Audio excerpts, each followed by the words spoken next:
What's going on, guys? Welcome back to the brand newly christened. Okay. I can't do this. Oh man, episode 2. Out I'm of already. pocket? Yes. Out of pocket. More like puts back in your pocket when you What? Okay.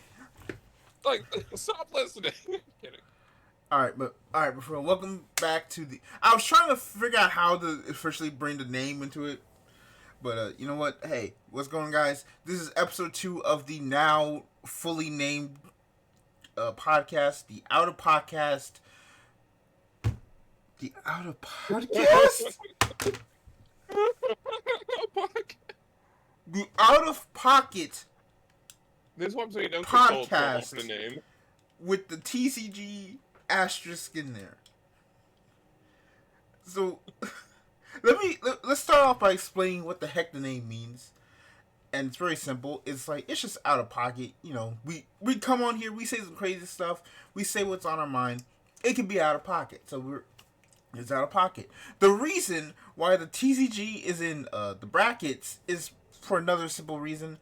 This is not just a TCG podcast. We will just have episodes where we just talk about random stuff. Like we might have just before I started recording, I was just talking about me watching the new Beyblade season or like Beyblade X. And I'm for the telling first him to time. start watching some Ultraman. Yeah, so I was like, might do some Beyblade Ultraman discussions in the future or something like that. That's the whole point of the hyphen thing, right? We will talk about trading card games here a lot, but just let it known that this is not the main. This is not gonna happen every time, right? It just so happens that there's a lot of stuff going on that kind of like In fact, led even to the this. even the TCG episode will have some completely random discussion. Entirely for my derailing. Mm-hmm. So that's the real reason. Welcome to the Out of Pocket podcast. This is the episode 2 in which I have titled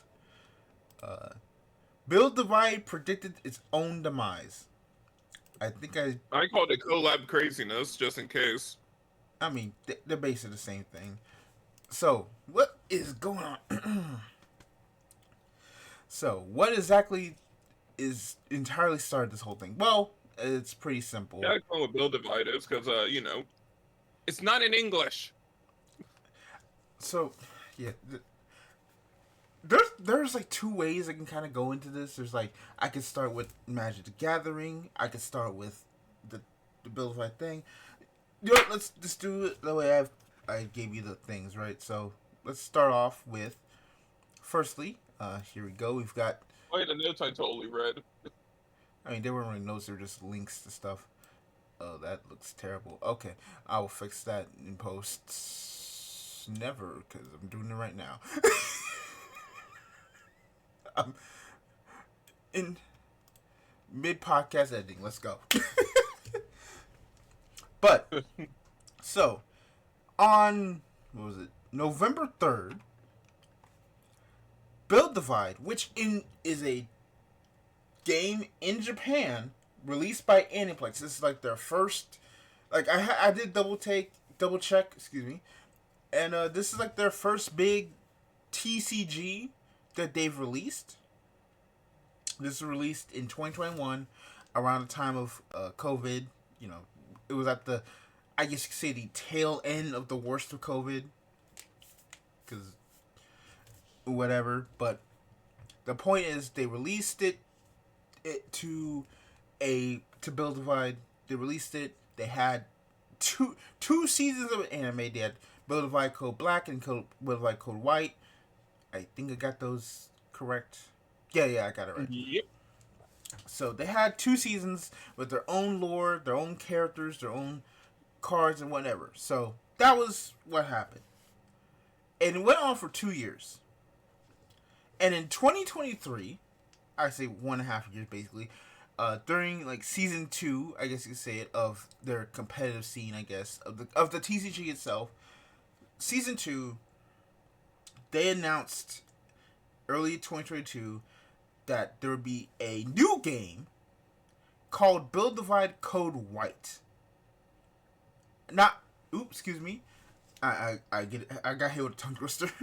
I Called. feel like you're skipping ahead of the event a bit. Well, I mean, how am I skipping ahead? How am I skipping ahead? You've forgotten what started all of this. The fate set for Build Divide. I. Oh, you know what? I shouldn't have. You know what? You're right. I need to kind of talk about this. So, in Buildified, they have, obviously their own series. But then, around, I forget which set it was. Excuse me just a quick second. Uh, You could say these following events were fated to happen. Shut up.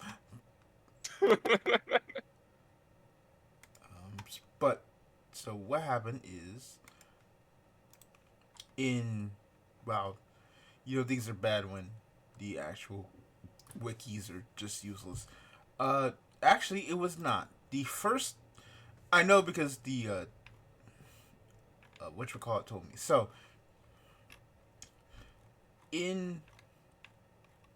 by like the third set, Build Divide did something a lot of people didn't expect, which is they started doing collabs, like collab boosters and collab sets.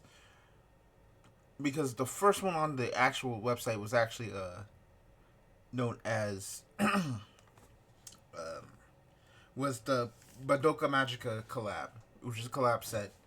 They had that, they released that, and it did okay. I don't have the numbers during that time because I don't want to go all the way back there, but it was doing okay, right? So, keep going. They added the other sets. They got Full Metal Alchemist.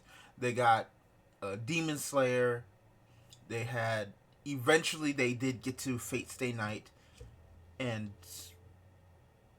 I'm trying to remember what else they had before Bright happened. But the point is, they had their own collabs because Aniplex has the rights to all of those to all of those IPs. They have Madoka's basically their IP. They have access to Fate because they basically run FGO, so they have access to any Fate thing they want. Demon Slayer is also Aniplex. Like most of your favorite anime, if it's not Toei or Bandai, it's Aniplex. So they had or Sunrise. No, Sunrise is actually Bandai. Excuse me. But basically, yeah, it's like Aniplex and Bandai basically have a pseudo monopoly on like rights distributions for your favorite anime series. The point is, Aniplex has a lot of series under their belt. Yeah, Sunrise. Sony is running is like trying to monopolize anime in the West, and no one's doing anything about it. Don't worry, it's fine. It's fine. I mean, let's not talk about how. I mean, we're not gonna bring up that Crunchyroll basically stole one of their heavy like well-known workers' mail. We're not gonna talk about that. Back in my day, Crunchyroll was a pirate site. Mm-hmm. And they living up to their name to this day, apparently. Ooh, let's move on. Let's move on. But so you have that, and so eventually, Aniplex said, "You know what? We have all these IPs, but we also have a world we want to keep working on doing things. So you know what we're gonna do? We're going to create a new game called Build Divide Bright." And Build Divide Bright released in February of 2023, in which it was the first set was Licorice Recoil, or Licorice, however you pronounce it. And the whole point is it was a alternate version of Build Divide, where the rules were mostly the same, except they've been effectively condensed into be more friendly to new players. Because I think one of the criticisms of original Build Divide was that it was not as friendly to to players getting into the game. It was a bit more complex than I think they expected. And then secondly, it would be a game where it'd have all collabs, aka White Schwartz, basically. Would you say this formed a bit of a divide? I will kick you off this podcast right now. Thank you for the raid, Mix. Thank you. Welcome to me torturing some of my poor puns for the next hour or two, however long. So anyway, um we get to Build a Bright, and that releases, and that is apparently very, very popular. So popular, in fact, it basically revives Build a Bright enough to where it actually comes in, rotates in between like the top 15 card games, depending on the release. Which, to keep that in track, there are a lot of card games, y'all. Don't act like, oh, just because there's a card game not in the top 15, that doesn't mean they aren't allowed to live, right? I mean, there I ain't never seen a recross set in top 15 in a while. I ain't seen a lot of sets in the top 15 in a while. That doesn't mean that the game is going to die. I mean, Conversely, paper is surprisingly cheap to print, as it turns out. yeah, but conversely, you also have those moments where like Buddy Fight was in the top 15 in Japan at points and was at the top 10 in the West at points. And that game died out of nowhere, arguably, quote unquote, potentially. Like, I'm gonna be honest, I really thought it was only gonna die in the West. I didn't expect the entire franchise to go take a nosedive the way it did. Look, there's an entire conspiracy board you can make for why Buddy Fight died. Like, you will go. It's gonna look like a Pepe Silva board. I mean, we could talk about that. We could talk about I would say Build a Fight, the Battle Spirits, the Buddy Fight. Oh my goodness, there's like so many Big games. But basically, uh, you know, the thing doesn't matter until you see certain aspects happen or certain things happen. I mean, we can talk about games like Gate Ruler. We're not talking about Gate Ruler right now. I mean, I don't want to bring up Gate Ruler right now because no one else is bringing up Gate Ruler. Ooh, that's another part of the whole thing. That sounds like a good podcast idea. A podcast of what makes you realize a game's probably gonna die.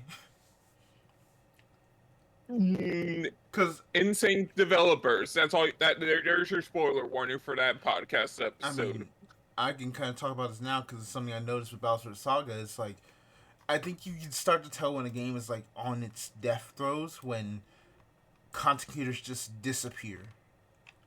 Not like, oh, one of them disappears for a while, comes back. I mean, quite literally, like at a certain point, a lot of content creators for Bowser's Saga just disappeared. I mean, speaking of that, has anyone like heard from like the old, like the Game Ruler content creator sphere? Like, Hunter Surge like vanished off the face of the earth. He's in DM's Discord. Like he doesn't really do content, but it's not even like that. It's just straight up like there are people who were going hard on Bowser's Saga, and like the multiple channels just all of a sudden just stopped talking about it. Like Cosmic talks about a lot of like was the one who went hard on Bowser's Saga.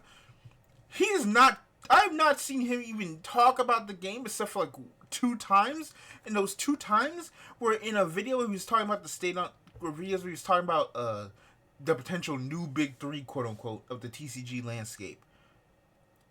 Oh no! Like I don't think I don't even think is that like the WoW killer of card games? What now? Is that like the quote unquote Halo killer of card games, saying something the new part of the new big 3? Where like if you say those words, your game is destined to fail. Well, I think it's different because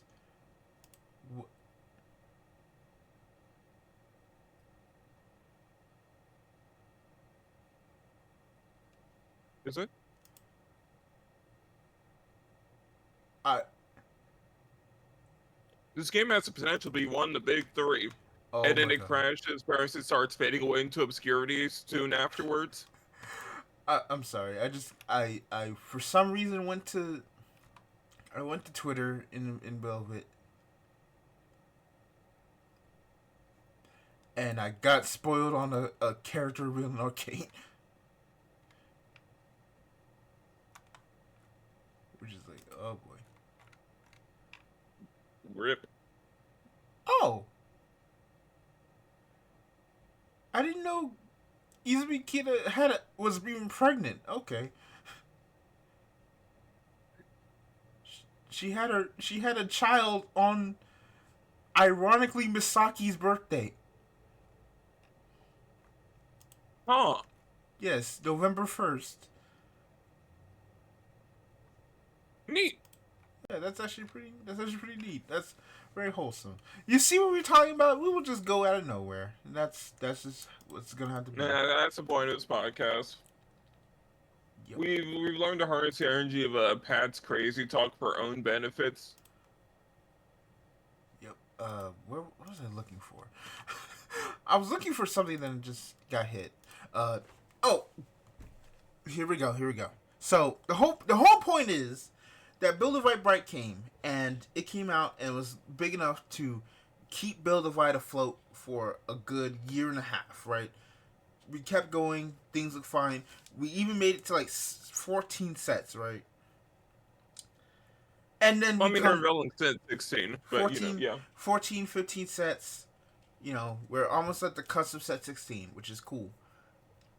And then uh November 2nd, which, November 2nd, November 3rd, we had the what is called the was it the second battle? Hold on. Let me find the name real quick, cuz I know it's like right here. I wish I could figure it out. This should be. Oh, no, that's the Aniplex website. I'm not looking for that.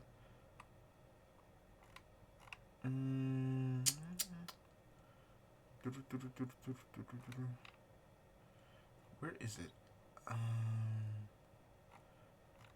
Like, I'm looking. Like, this is how bad things are. I can't even find the dang channel itself.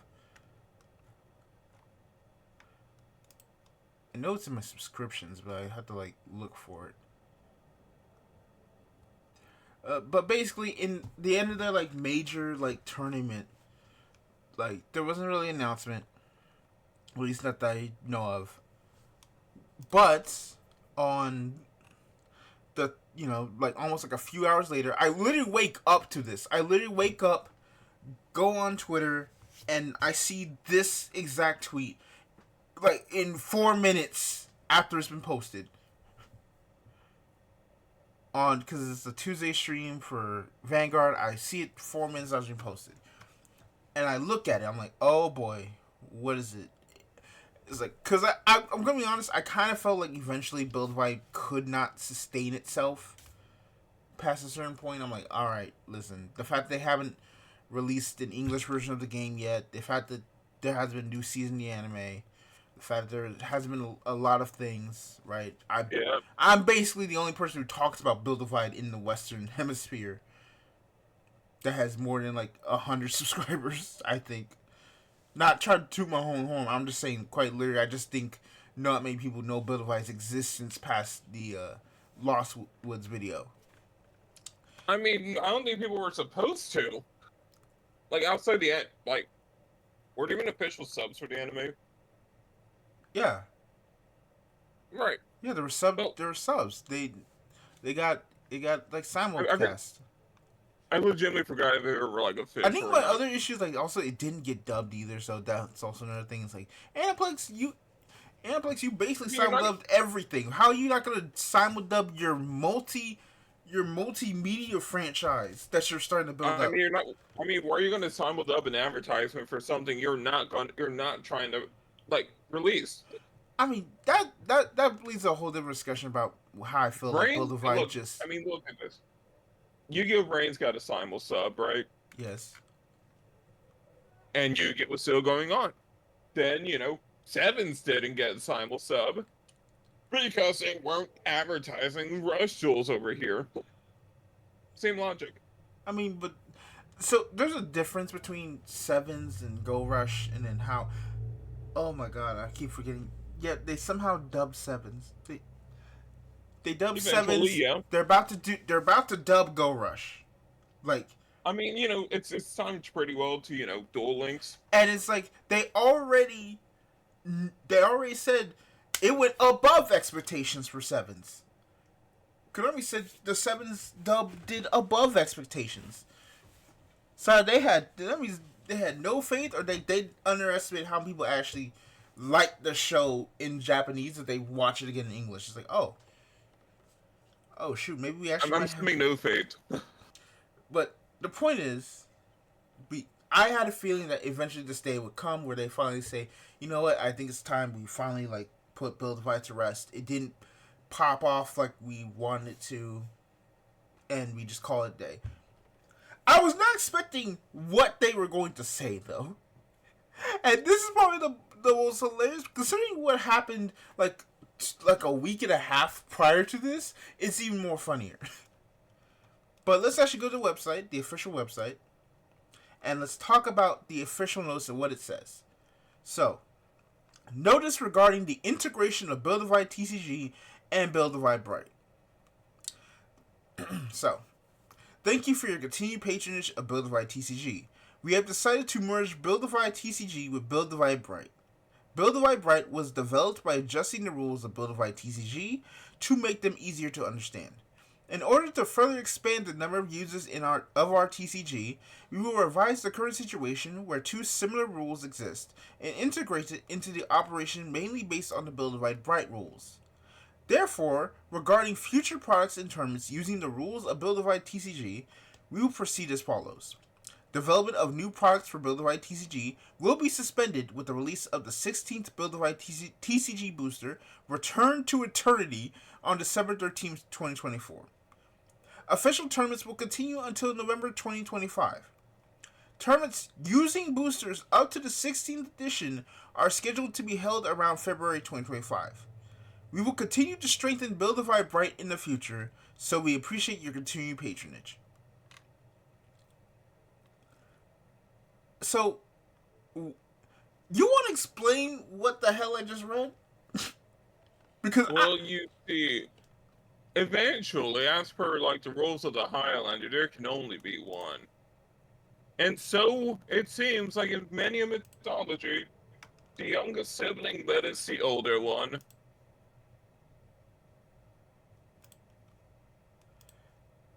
Or assimilates the other one, wherever we want to go with here. So we just got the whole ramble about Build Divide and Build Divide Bright have similar rule sets, but Bright's is easier to get into, but Build Divide has a legacy, right? Yeah. So here's the thing that is came a lot of questions I had, and this is the big one. With this announcement, they eventually said mainly based on the Build Divide Bright rules. Now, what exactly do the Build Divide Bright rules entail when it comes to card building? Well, from what I could tell, I looked up, cards in Bright are stronger at a baseline, and there's no quick timing. It's Pokemon. You're turning an MTG into Pokemon. Oh no! I wasn't. Well, I mean that's good to know, but I wasn't talking about the actual card design. I'm talking about the card building, like actual deck building. Well, I'm assuming it follows ice rules. Pretty sure When they announced Build Divide Bright, and I know this because I made a video on it, they said you can use Build Divide Bright cards in regular Build Divide, but you can't use Build Divide cards and Build Divide Bright. So welcome to featuring the newest collaboration series coming to hit game Build Divide Bright. Build Divide. A whole new world in Build Divide Bright coming to you next month. So to explain this completely, effectively what Aniplex just did, and this is insane to consider, is they effectively made a spin-off. Like, I'm trying to think what series exists where the spin-off becomes so much popular than the original thing that the spin-off just becomes the main thing in the end. I'm trying to think, what series would that be? Uh, this is gonna be a bit of a reach on my part. Technically, Ultraman's a spin-off of Ultra Q. Oh my god. Oh, It's true. I know exactly what I could say. I think it's more akin to how, if we're talking about like a spin-off that becomes more popular than the original, we could probably say I guess Not to ironically say the word we could persona. arguably say like Voltron is more popular than Gold Lion.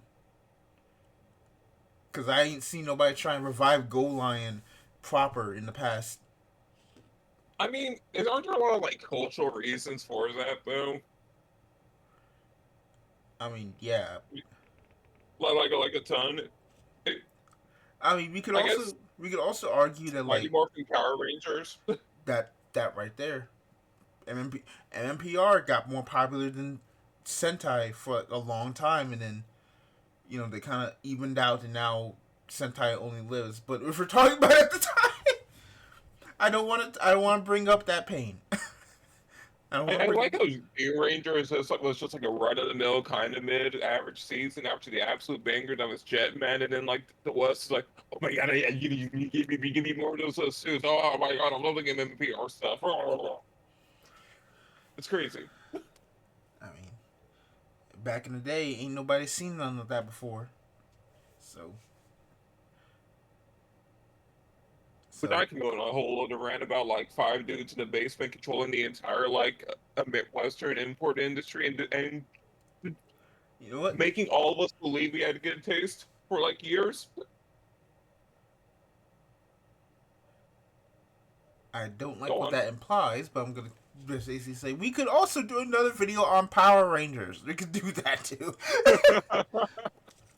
The point is that a lot of what makes the point is Build White Bright basically became a effect. I guess what I can probably like determine from a lot of things that You, Bright would you basically call Brett became a shiny beacon for the franchise? more like more like the uh more like the life jacket that saved the entire franchise's neck. And then right when they finally get out of the issue, the life jacket then like inflates so much it chokes out the person it saved.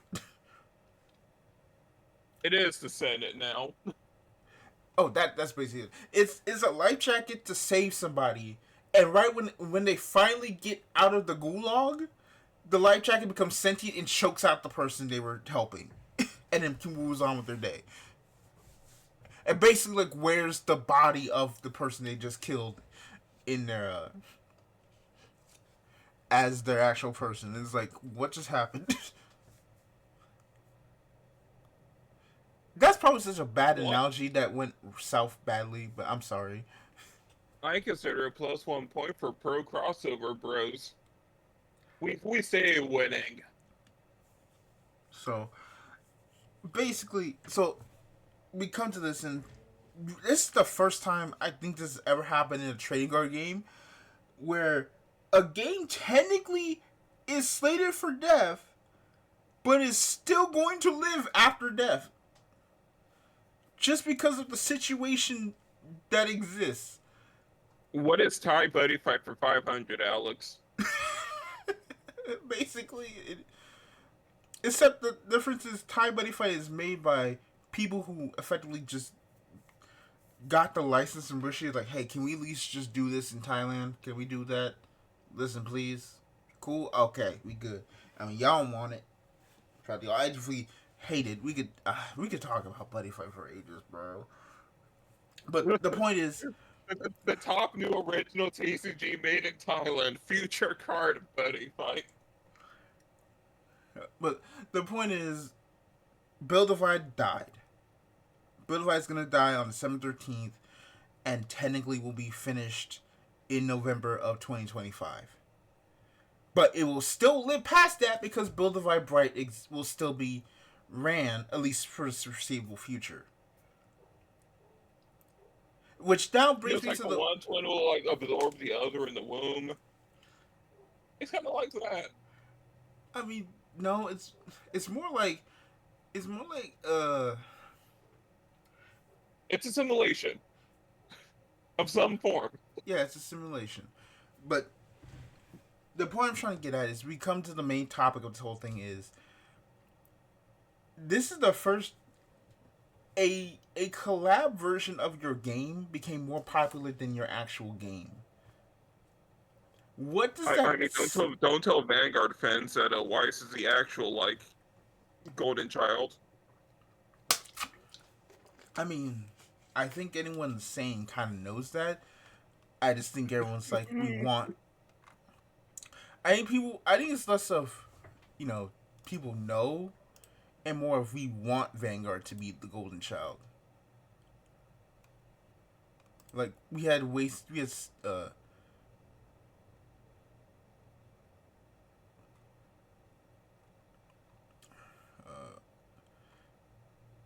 Okay, hold on, just a second.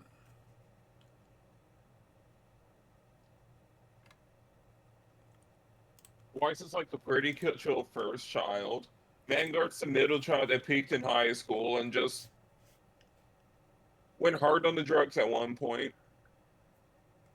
And then Buddy finds that, pretty cool youngster, nice upstart, has some dreams. Too bad about that car crash. And then what are Dragonborn and Luck and Logic? The stillborns. Yeah. Oh my god, that's another.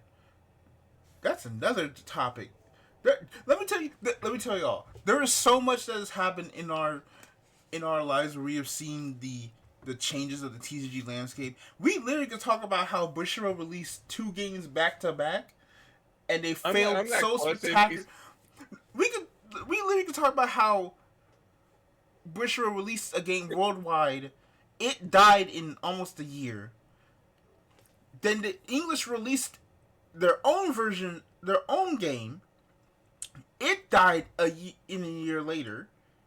Coarsely, the game that was released globally became a Japanese only game and died a year later too. And then died a year later after it cut its global half off. So, like, here's how this podcast is going to work in Like, the future. I'm this kind of like that NPC in the starting town with, like, an exclamation mark over his head. And, like, every time you, like, accept a side quest, another one pops up. And you're listening to, like, 20 quests at the start of the game. And you gotta get through all of them eventually in, like, a completely different, like, side journey. Yeah. So let's try and get back on point because I do not want a 8 gig recording in my thing again, which then takes 15 gigs. It takes me a week to figure out how to get this damn thing on the website.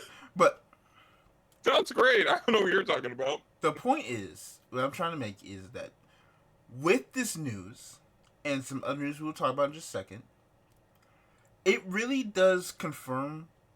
It does 2 things. One, it basically says that to me, we are almost past the point of like these big industry, like TCG landscape industry dudes releasing new IPs into the wild and then probably doing decently well. Yeah, Disney was right. It's all about recycling IP, actually. Disney won. They were right. Like, Unoriginality is king. Like Build Divide had a lot of things going for it. It had its story was written by the author Kakaguri, who is also part of the Beyblade X team.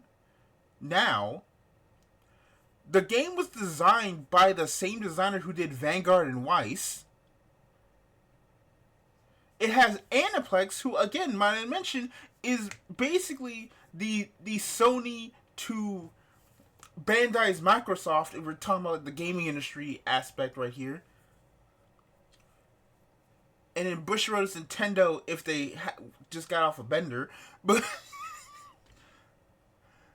Nah, pretty sure it is Sega at this one. Let's be real. yeah, Bushiroad's probably Sega. But then again, Sega has improved itself, so I hope that happens. Let me stop. This is about Shaw yet. Which one is Sega? It's like Sega didn't give up after the Dreamcast; still kept releasing bomb after bomb. We'll get one eventually. Okay. Man, the Dreamcast 3 isn't gonna save your company, Sega. Oh my goodness. Okay. But the point is, like, this is the first, big IP from a big company like Aniplex, right? Who has a bunch of good marketing, has a lot of things going for it, has an anime on television, right? It basically does the same way, like, it basically is like Vanguard. It is set up like Vanguard is. And then it theoretically, technically, I guess for all intents and purposes, it bombs. It flops. And then It got crossed out earlier than we crossed it. but the difference is Recross is still alive. Build Divide is not. Exactly. But here's the point. Again, Recross is sold out before Build Divide. Basically, when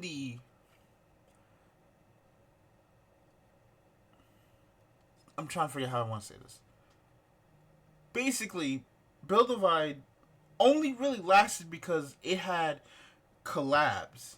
It had an influx of money to let the game keep going. And then Bright happened. And basically Bright and Build Divide basically like combined money. And I can only assume, based on how financial reports went, that Bright had enough money to make up for Build Divide proper or Build Divide Prime having no money. having like obviously the small niche, fan base it has, but it's like Bright made money. I mean, come on. I ain't never seen a game have access to do like the fact that they said, "Hey, you know what our next set's gonna be? Freight Grand Order. You know what set's gonna be after that? My Dress Up Darling. You know what set's gonna be after that? Kar no Kyokai, the Garden of Sinners. What? You mean to tell me that French Bread couldn't get a half-day cast back for Melty Blood, but all of a sudden Kar no Kyokai is gonna be in a card game? Man, PNGs are cheap to print, man. Especially when you own the PNGs. It's just wild to me. So that's the first point is that it seems like the era of new IPs is over, at least for now. Because the second point, it seems like post the the COVID and TCG boom, if your game is not a recognizable IP or has recognizable IPs in it doing collabs, you ain't gonna make it far. Yeah, remember when Chaos tried to bring itself back during COVID? You realize that did not happen. That did not happen. No. We are still they are still having issues with Chaotic, apparently. Which I'm like, bro, are you going to give us news on it or not? What is happening? Because I'm gonna be honest with you, you probably ain't gonna make it to print at this point. No, it's not. No. Like, so that's Like why. maybe if Bakugan dies for like the third time, Chaotic will return. Uh, it's just crazy because, I mean, let's just kind of put it up here because it's so funny. And obviously, my title is the title of this episode is called "Bill Divide Purchase His Own Demise" because Bill Divide literally created Weiss 2, and then almost in that same time frame, the industry basically became Weiss. And Weiss is still doing better sales wise, outside of Magic. We'll get to Magic,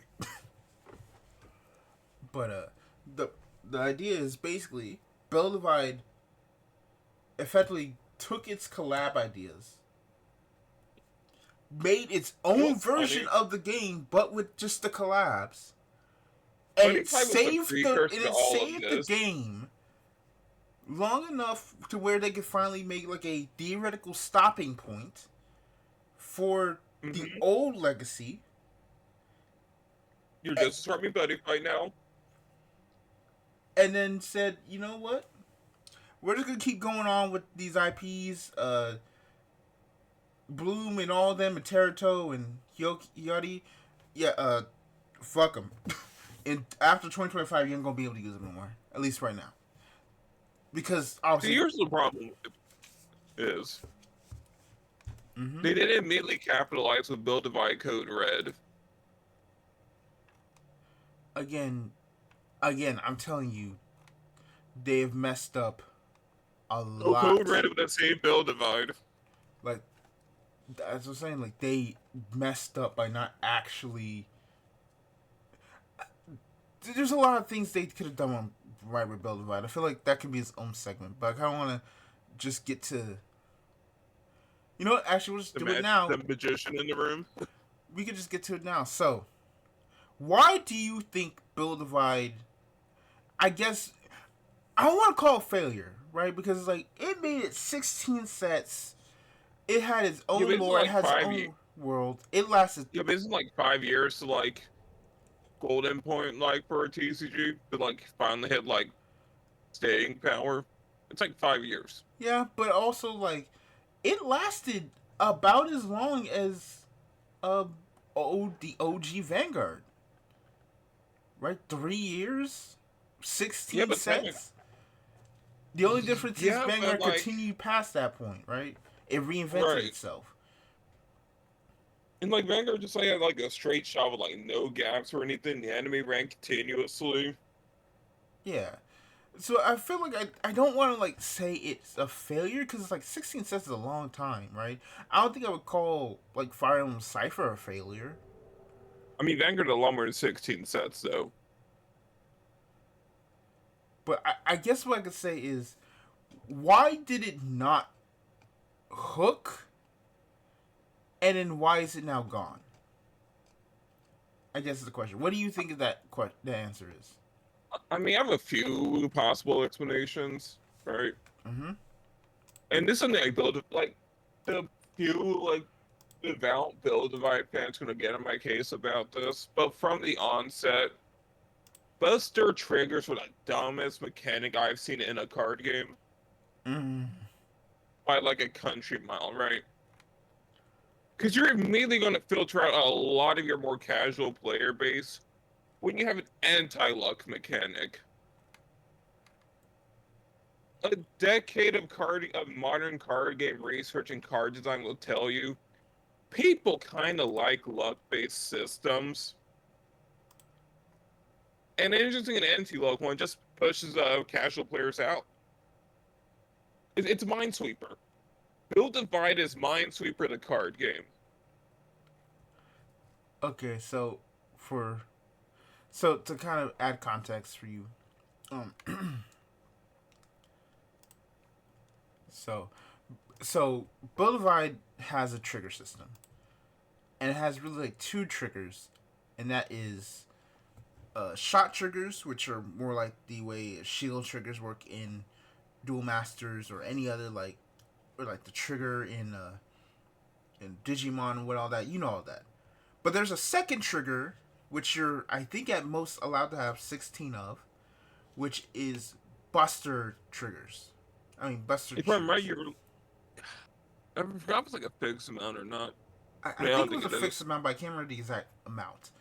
But the point is, uh, you have it. You can only have 16.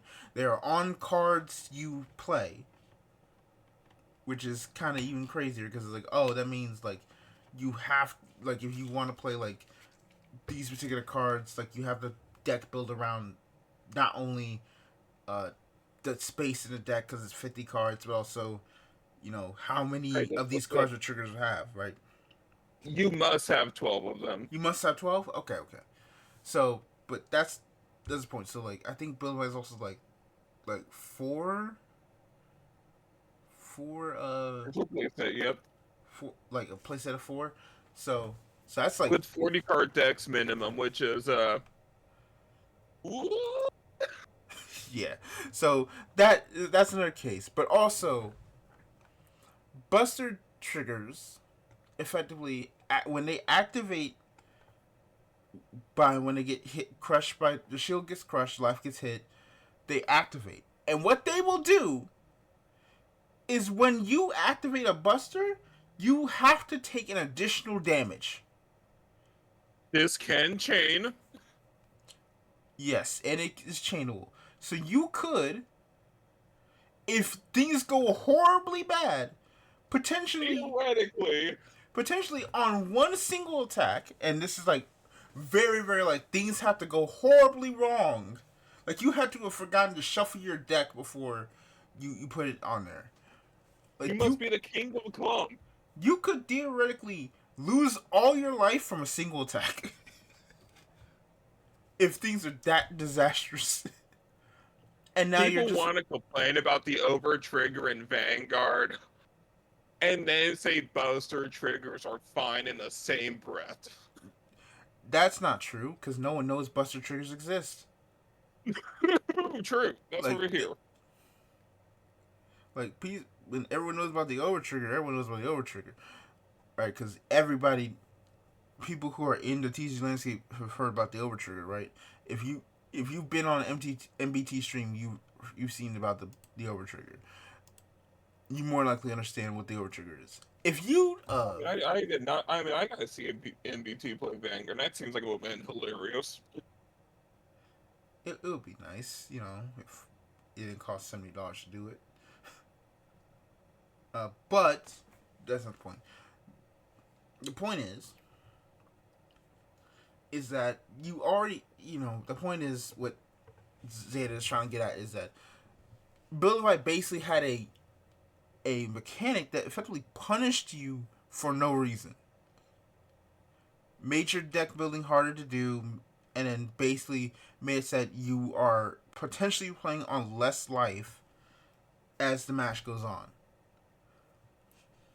You could lose 2 life for one hit, and it's like, bro, or more.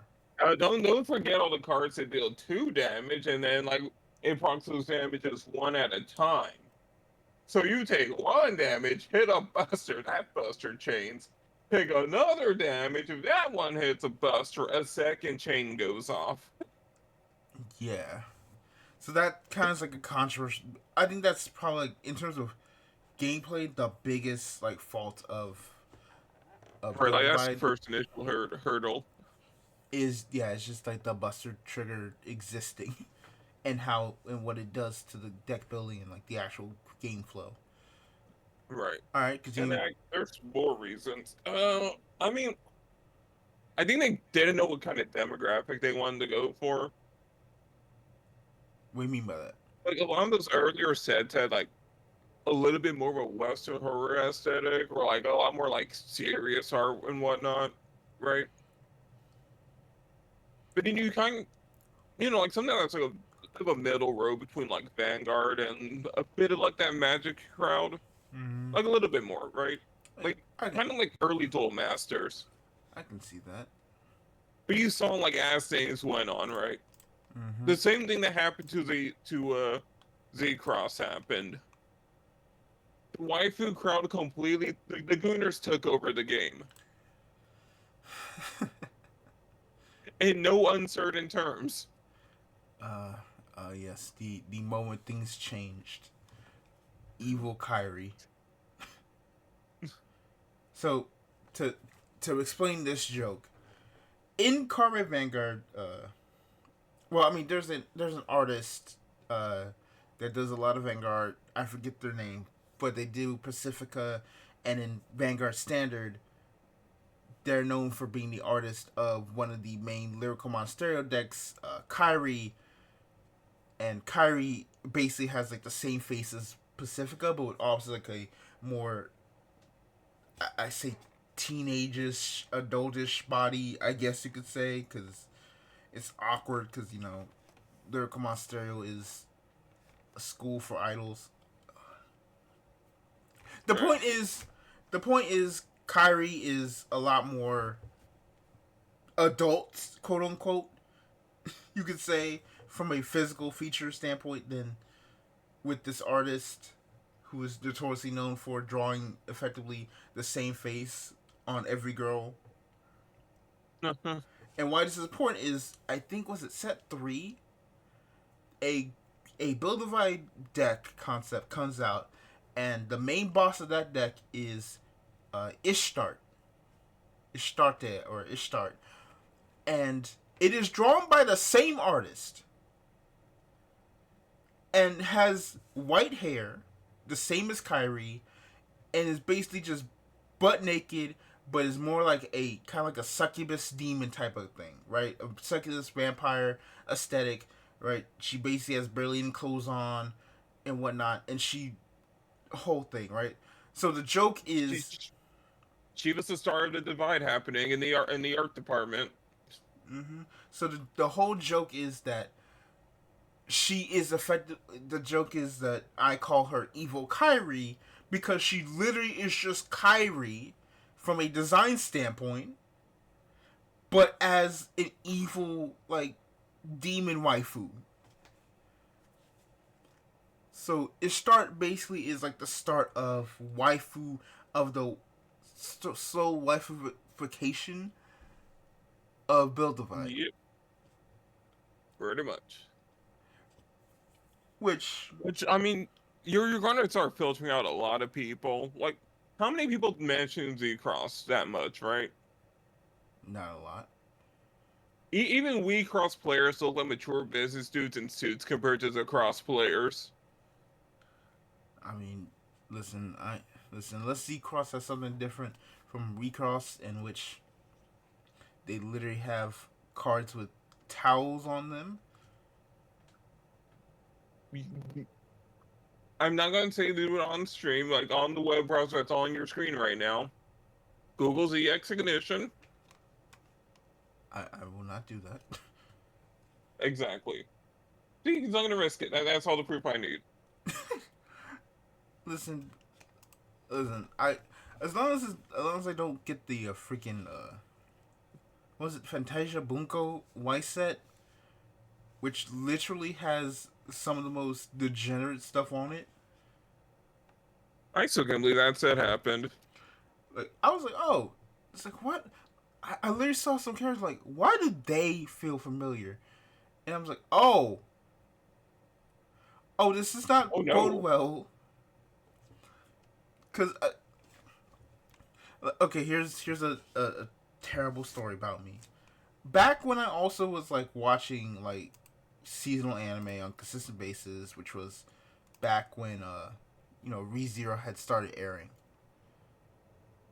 Right, one of the shows I think that was airing around that time was it Masou Gakuen Hybrid Heart, which is an ecchi, but it's based on the usual ecchi based on light novel, right? And The seasonal swap, yeah. I was like, Oh, I just want to see. I didn't know what it was, but I saw episode like couple episodes, and I just saw the most like, whoa, okay, I can't watch this at all in public. See, you're a coward, all right. I saw all of Valkyrie Drive with the bros in college. You what? Yeah, all of Keijo too. Yo weak, Zax. Keijo is different than Valkyrie Drive.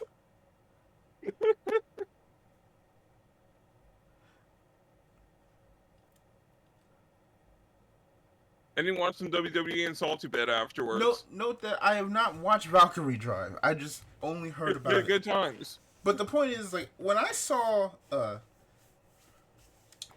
some, oh, another thing is like, but the Fantasia, the white set had that, and it had Testament to Sister New Devil, which this was back in the we actually still had normal proportions era. Because I saw like almost like half a year ago, I saw like recently I saw what the final like designs of the characters looked like. I'm just like, holy hell, this looks like parody porn, bruh. It's like what happened? Like the main character went from like just a normal dude to like super ripped buff dude. The girls went from like normal size to having like X cup titties, and their clothes literally cannot fit on them no more.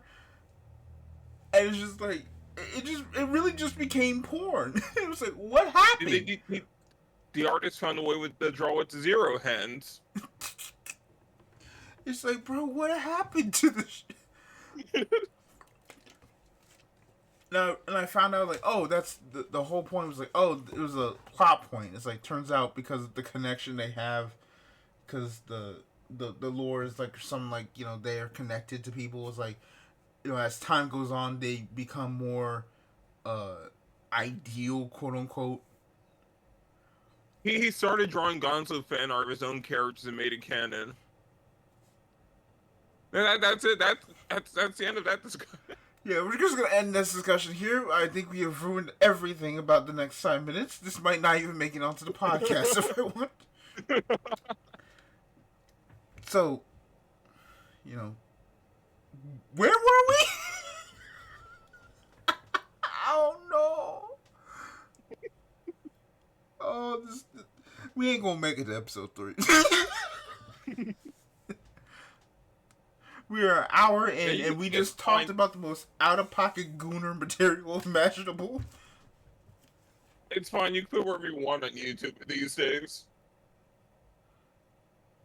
But you were on like the second point, right? It's like they didn't know what they wanted, and then all of a sudden the waifuification started. Right. And then like that's the third problem. It's like no anime momentum. Like even like Bushiro talked about with Buddy Fight, right? Like you need to have an anime.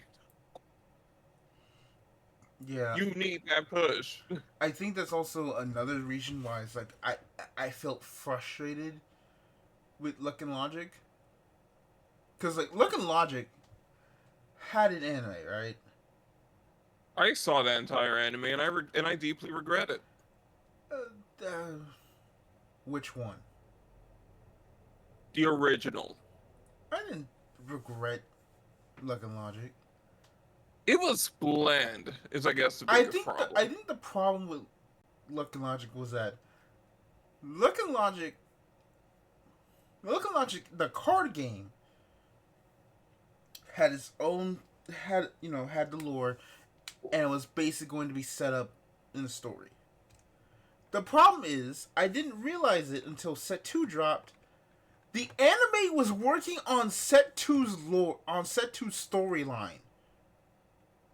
Like episode 1 of the Luck and Logic anime, it literally said, "Yeah, this is a sequel to a much cooler anime. This is a much more boring sequel to a much cooler anime. You're not gonna watch." And I'm like, basically Okay. that is, and I'm not even joking. That's basically what happened. Set one of Luck and Logic, was it set one or set two? Set one Luck and Logic. No, I think it was. I'm trying to remember what set it was. It was like it was set. It was like set two or three. But like Right. set one basically had nothing to do with how we connected to the actual anime until set two or three. Yep. And so it was like, wait, so it just had an anime disconnect. And then it happened. Then the game died. And if for some reason somehow they decided to still give it a dub for the anime. It said, you know who we should get for our main character? Nate wants to battle. Let's get him. And it's like, huh? Like, I mean, that's a interesting choice, but it's like, I ain't never heard this man voice that before, and you're trying to get him for a show that doesn't exist. Like, we out here doing training now. And no offense to Nate, just it was just weird that the dub even existed to begin with. Can we get Prosy to either voice the next the Yu-Gi-Oh! Rush protagonist next? I mean, we almost got Johnny Bosch to voice Yuma. I would have watched that. Texel was good. I mean, the problem is also that we would also have Vic Mignogna as Shark, but oh, never mind. I'm out. Dream said. Which is so weird because like I don't know, it's because I grew up with the Zexel dub the way it was, but it's like I listen to it and I'm like, damn, is this how it feels for like people who don't watch dubs that dub haters feel like? It's like you just listen to something that doesn't like feel right, and it's like, Again, no offense to JYB, he's the goat. He's the goat for a reason. I mean, I like this dub in the newest Ultimate But it's just show. like, I thought they did a good job. I mean, I think it's just because I had heard Yuma throughout the whole series as his main VA, that hearing Johnny Bosch in like the like normal Johnny Bosch voice talk about Yuma just didn't feel right. You know? Yeah. But go back to on topic again. Having Build Divide being this multimedia project kind of didn't.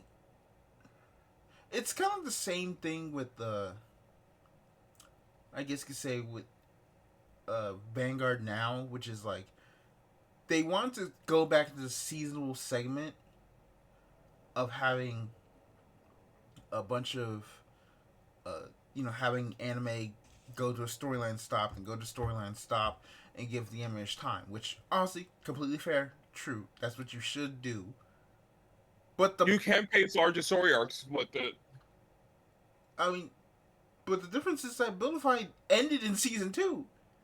Like Code White ended the storyline, which again, Code White was actually pretty good.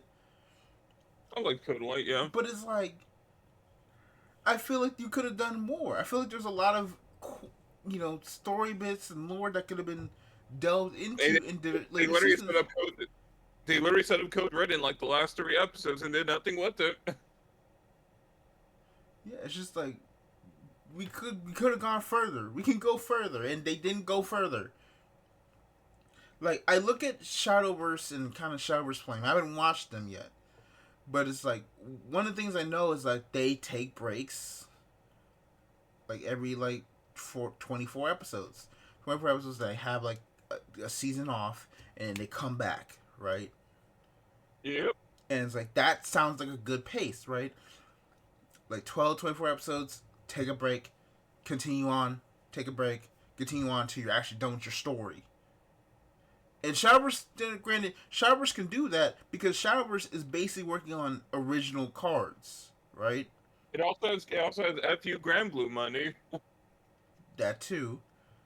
But it's like, it's like that. I think is the perfect way you can do like a card game anime, which is like, there's like you write your entire story out, Make changes as time go on to make it flow better, but obviously take breaks in between, right? That the enemies have time to go see their family and not have a blue lock situation, you know. Yeah. So that's my kind of my opinion on the whole thing. It's like, yeah, Yeah. them not Man, that blue continue. lock situation makes me scared for Ranger Reject Season 2. I Like, oh, Are they the same studio? no, but I'm dreading like the possibility like a second season just looking way worse than the first. Even after that first season didn't look too top tier. I mean, It's like, oh no. It can get worse. I mean, or it could be me, be a ReZero fan for some reason that it keeps getting more budget. Or you could be a Don Machi fan and wondering how you're still there. Like who in the like who is demanding more Danmachi seasons? I don't know, but they getting it. SCS barely in the series anymore. Who is demanding this? I don't know, but like I said, they getting what they want. Like, I know, and I'm shocked. I mean, This show doesn't deserve like 5 seasons. I mean, some people just don't know why some things are popular, or some things are allowed to continue, right? Again, when Nikkei did the Evangelion collab, everyone was like, why? And I'm just like, what do you mean, why? Like, Nikkei and Evangelion completely make sense if you actually understand what the hell you're playing. Nigga's like, plug suits, you say? It's like, yeah, it's like, which is even funnier. I mean, the CEO of Shipped Up basically went, oh, yeah, no, I'm a huge Ava fan. Asuka is quite literally his favorite character. Like, there's actually like a legit, like, he's also a really known artist, so it's like his one of like all art stuff's kind of gone off of Twitter and the places now, but like I seen like an image of Asuka piloting the Ava, and I could show it to you. It's like you could tell, like, yeah, no, bro was cooking. Bro was a huge I mean, fan. I don't want to be that guy in the room, but it is a little weird to put Ava and Nikkei considering the ages of the characters and the surrounding game. It's a little weird. So here's the thing: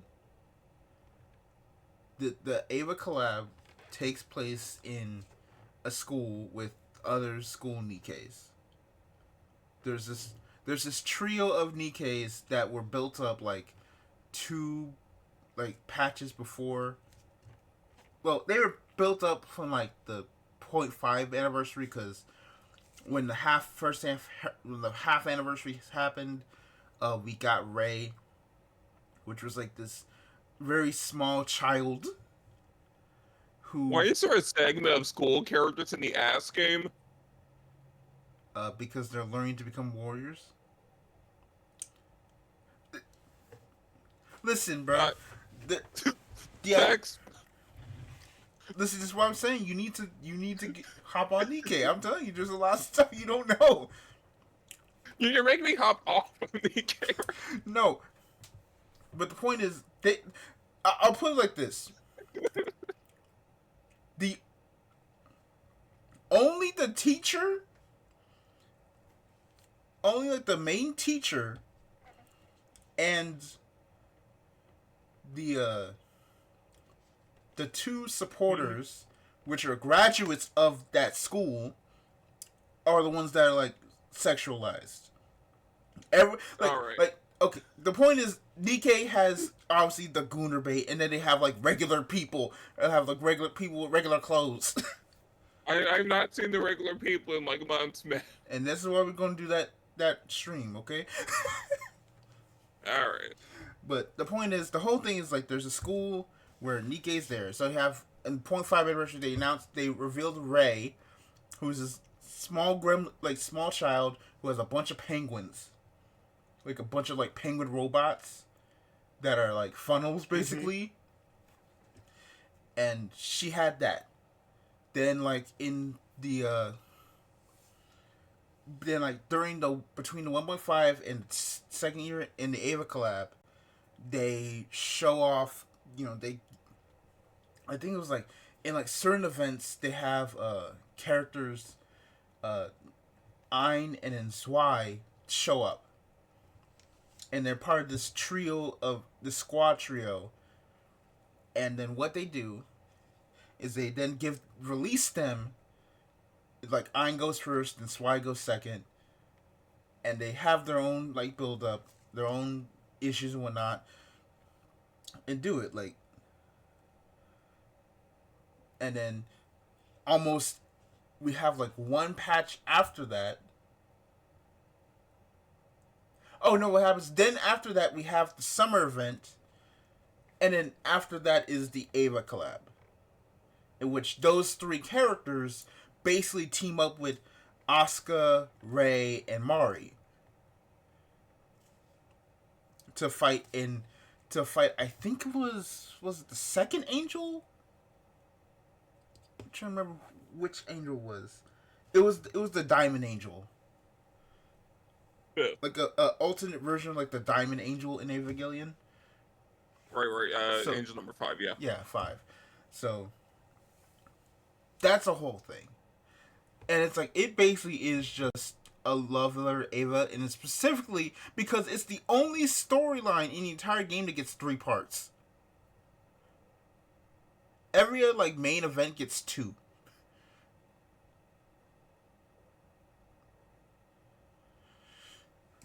All right. And you also know that he's also that Asuka is the CEO's like favorite, because she's the only one of those characters that has the butt jiggle. Yes, I said it. You're not helping the case here. I'm just saying Mari is a sniper, so she doesn't get, she doesn't really like, you don't see a lot of the booty shot. And Ray is a heavy gunner. I kind of just wrap back to my original point here. I've ruined it all. I'm sorry. Like, you're giving too much credit to the Nikkei, Stellar Blade, Destiny Child guy. I'm I'm not giving credit. I'm just saying. Wait. So I have also realized I have moved so far away from whatever the hell we were talking about. I now don't remember what we were talking about. Oh God, it happened again. Welcome to the Power of Crazy Talk. Anyway, moving back in. So you gave your reasons, which I agree with completely. Like I think those 3 reasons are one of the biggest problems. Right? Like the Buster trigger being like so unappealing, the art not having a confined style until it was probably like too late to really get it, and then it's probably like too late because it didn't take off as fast. And then what was the third one? They didn't like no anime. No, and then the anime being like so basically like fading away after 2 seasons. Yeah, I think those Right. 3 reasons. I think a 4th reason is I just don't think they.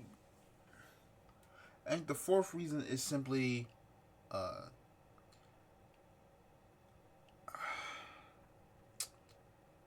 I think the 4th reason is just simply.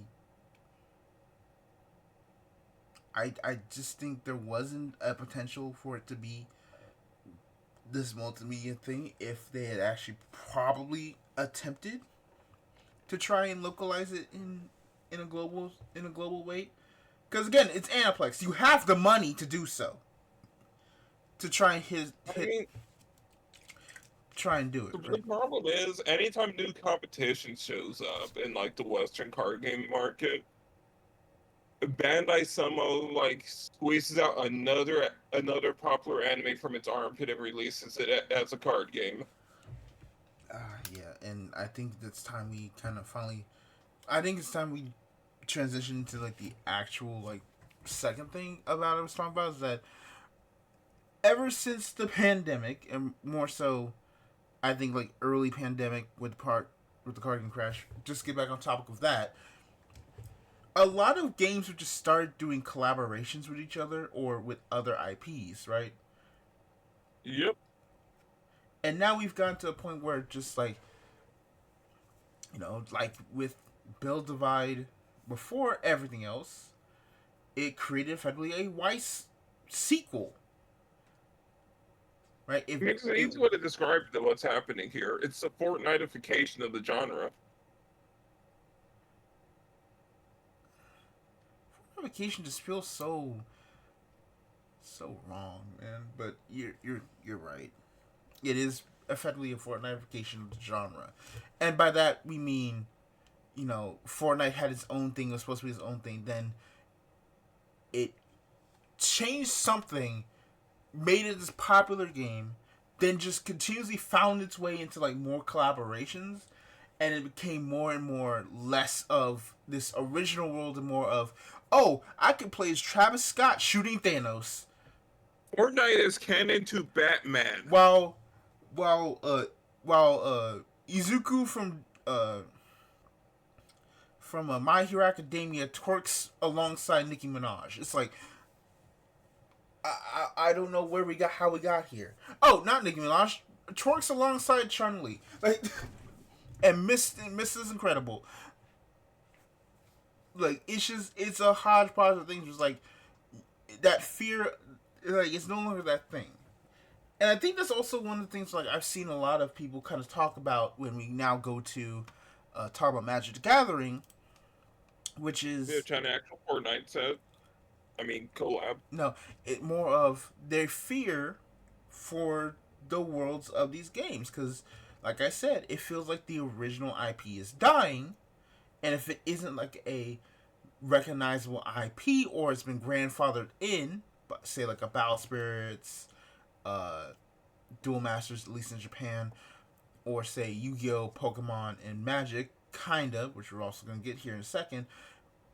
Basically, you're not gonna blow up as crazy, right? I know we have like Grand Archive, we have Flesh and Blood, but those Is Grand Archive actually doing that well? it's alive. It has some issues. I think a lot of like I think they tried to like midway through kind of try and push for you know the people who want to like the investors and then immediately realized, oh no, we probably shouldn't do that. I think only recently were like, oh, we probably shouldn't do that. That's not good, and they're just trying to like find their way out of that. Whereas like Fresh and Blood is kind of like also trying to kind of figure that out too. It's more like No, no, no. I'm saying, they weren't trying to be like investors, but I think they just kind of like had an idea. It didn't work out the way, and have been trying to kind of clean. I think what it is like the investment period of all that stuff. Again, it's like with over. Magic, just kind of messed with a lot of like their plans, so it just kind of happened the way it happened. Right. Now, I'm not saying card game investors are like number one, even above landlords on my list of eat the rich. But card game investors are number one on my list of eat the rich, and then the landlords. That's a interesting. That's very specific, but okay. Yeah, the investors class has to go. So, I want my card games affordable. I mean, same. So here's why another thing's also for. So a week and a half ago, they're at MagicCon, which was in Vegas. I think also Worlds was there too. They were doing their World Finals. They announced their outlook for the next year of Magic the Gathering. And hold on, just 1 second.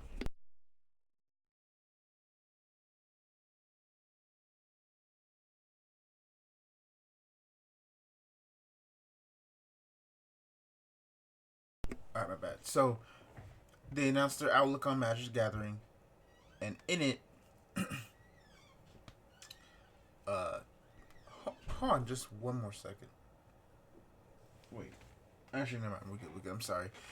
So they look at the Magic Gathering and they announced um, that uh, starting with Final Fantasy, because what they have is a thing called what Magic has is a thing called Universes Beyond, in You which know this joke here about Final Fantasy being the harbinger of doom can I get the to a fantasy card game? can I get to the first part too? Sure. Yeah, so I'm sorry, but like Magic Gathering has something known as Universes Beyond, and technically Universes Within. We'll talk about Universes in a second, but Universes Beyond is basically like they are what they call everything that's outside of Magic the Gathering, right? So they previously had Assassin's Creed, they had Lord of the Rings, they had The Walking Dead, which was the original canary in the coal mine, I guess you could say. But effectively, what it is that these would be sets or secret layers that would be legal in certain formats for the game in terms of like competitive play, right? You could actually play these in tournaments, or they'd actually be accessible to be used in like locals and whatnot, and like in modern or commander, and you'd be able to play them. And so this was officially announced around 2021, again right at the tail end of COVID, basically. The quote unquote tail end of COVID. But what it did is that when they said this, one of the things they said is we will never, because we want to at least preserve the identity of Magic Gathering, we will not have Universe Beyond be legal in standard. And I think one other format, I think. Um, let's see. Um, so, so the point is, they said, hey, as long as standard, which is our, flagship format, or at least was supposed to be our flagship format, will go on. This will be what happens.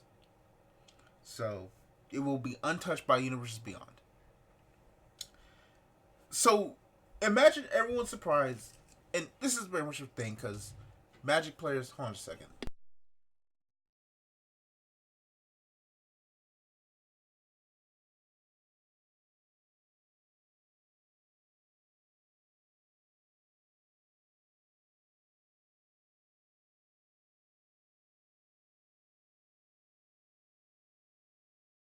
Sorry about that, y'all. My brother needs something.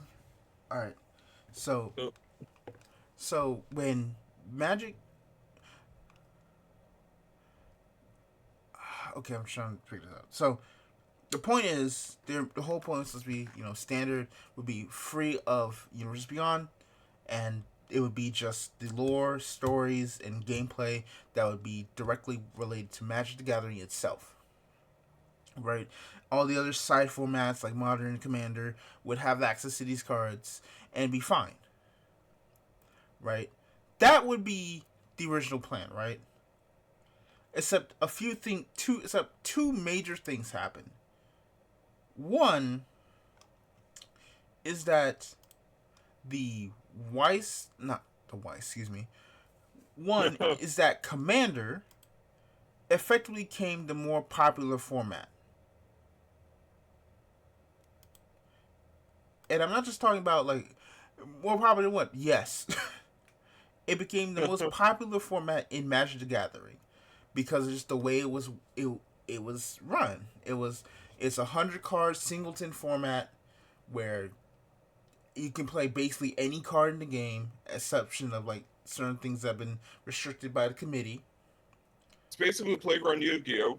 Yeah, it is legal playground Yu-Gi-Oh, and you can play it however you want, wherever you want, use whatever cards you want, all these weird combos, and you could play it multiplayer, right? So you could play with your friends, or you could play like a competitive version, and you just ball out. You just go balls to the wall, have this goofy thing, It, and it became so popular for two reasons. One, because it's just for a lot of Magic players a very fun format. a very casual format, a very like interactive format with everybody. Right, it requires you to interact with people, which is what us card game players should like to do. Right, we play card games for interaction with people sometimes. Then why can't I use emotes in Master Duel? Shut up. Uh, and secondly, the reason why Commander became so popular is because Standard sucked balls. Yeah, I'm not just talking about a format. I'm talking about quite literally. Standard had been in a hot mess for so long, people didn't want to play Standard. The card pool wasn't interesting. The uh, the card pool was interesting. It felt very boring with how set releases were going, and it just overall felt like Standard was slow with releases. It was kind of unbalanced. It was pretty expensive, also. I Like mean, that's past modern, but yeah. like $200, $300 decks for your entry level format. Whereas like you could literally buy, A commander deck, yeah, you could buy a commander deck at your local Walmart and play. Which also like for like $40. like $40. Which also I also noticed too is like the fact that they stopped doing like starter like decks for standard is also another problem. Is like people couldn't get into standard because Magic basically shifted and Wizards basically shifted into doing commander a lot for another That's reason we'll pretty good. talk about in a second. So Every set gets commander decks. yeah, everything gets commander decks. What about starter product? What was that? Anyway, so that's a whole thing. Starter commander. So again, the whole thing is well, Wizards like, well, we're not going to abandon uh, Magic the Gathering. We're not gonna abandon this legacy. We're gonna keep it like this and keep going. And so what did they announce at Worlds? We're going to abandon our legacy and make all this money. So Hell yeah. so what has happened is that the one of the first sets they're gonna do is they're gonna do foundations, which is basically a equivalent of like their base set going forward. Like a lot of things are gonna be in, which they officially announced like, oh, there's gonna I be mean, they've been doing those like every year. yeah, and then but next after that, there's going to be if I can find it, there's gonna be a set that's more for drafting, which is Aether Drift, which now takes characters from Magic, but they're racing. Like for example, on the screen right now, I have I can kind of Chandra. explain what happened here. Yeah. Okay. So like the past so here's why I'm in the Magic the Gathering, right? They kind of like about their like big threats in Magic, right? Nicole Bolas or Emrakul. And then there were these things, the original big bats, right? Called the Phyrexians. Uh huh. You know, Yes. multiversal threat, almost completely won at one point. Mm-hmm. Started kicked our whole planeswalker thing, actual big war and whatnot, right? Mm-hmm. So here's the problem. They kind of wanted to cash in on nostalgia, and they brought them back after they killed off Nicole Bolas. And the problem is they kind of like blew their load way too fast on bringing them back. And they just kind of killed them off in an anticlimactic fashion. And then the multiversal gates kind of just got left open because of the whole Phyrexian shenanigans. And there was no big bad. So now we're kind of like stuck in the same issue Marvel had after they killed off Thanos, but with no king.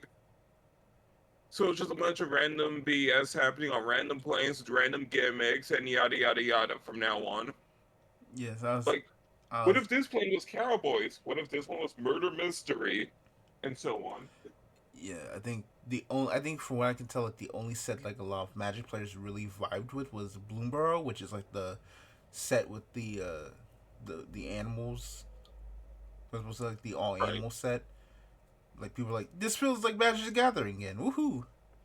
And not It's at least charming it and not like, and not the horror Oh no. movie like escapades uh or for some reason half our characters are now in a in the cowboy realm.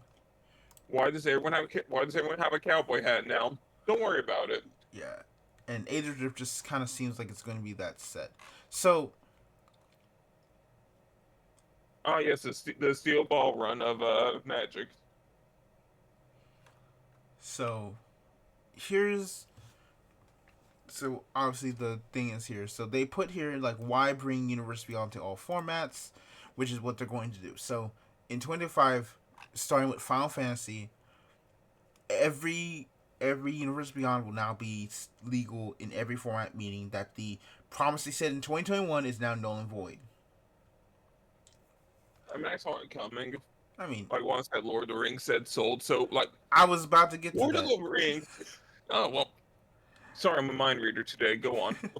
But yes, the point is what the other thing that changed was that Universe Beyond sold like hotcakes, and the real like first off, the whole one thing was like uh The Walking Dead was the first set that was being legal from a Universe Beyond thing, because Universe Beyond and like all these like collab things weren't really legal at the And all time. of them are just reskins. Mm-hmm.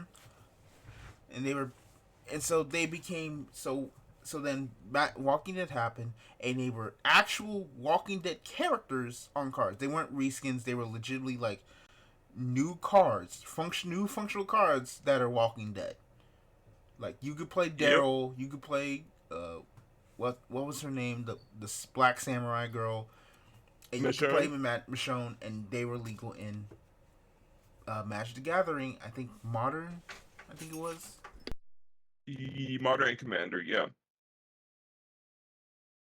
All right, so you had that, and so then you get to so that happens, right? They're not completely good, at least at the time, but the idea for a lot of players was like this is a mistake because what if they become good later? And now, oh, well, they were secret layers, which secret layers basically like made to order sets, which is like okay, once they're done, they're done, right? There's no reprints and everything. Which then they said, oh well, we want universes within, which will then reprint those cards and make them available. And Yep. so far, what I know is that they've done it for a few cards, but not a lot of them, for making the universes within. Which now we go into why we bring up the whole thing is the final thing is then the Lord of the Rings has the One Ring, which is a very powerful card, and then there's the obvious One of One Ring, which is a altart, which there's I'm only one so copy mad. of it. I am so mad. Post Malone is the one that purchased it. I mean, Like, I don't like celebrities having one of one things. All right. it's just spite for the rich. Okay, it should have been. It should be at like a local game store, maybe with like some security system around it, but like an attraction piece, right? And not in like some rich dude's mansion. I mean, it's eventually going to end up there anyway. It's just we just expedite the process because Post Malone is an actual like Magic fan. I, I no. like like say if who's like a big say if Kendrick Lamar is a Carbate Vanguard fan and he's like, hey, there's this one of one uh like now Inebe artwork alt art. He's like, hey, I want that. He might cop it.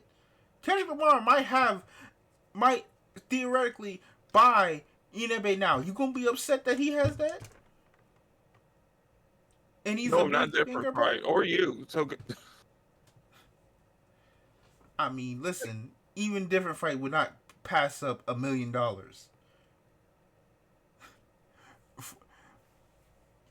you know, I get it. But yeah, it's just like, obviously they care. and everything. So that's not really a thing. But the point is, because the one of one wing, well, so it was found like almost within a week, and they had to double check. It's like, wait, what? How is it possible? And the simple answer is, people bought so much Lord of the Rings that they didn't know what the stores that LGS didn't know what to do with it. They just had a bunch of bulk cards because people wanted to buy the one in one ring. Yeah. It's like they didn't care about anything else. They just wanted the potential money from it.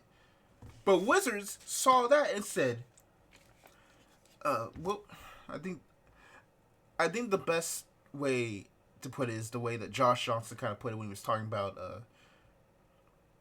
pastors and, when they get the money and everything.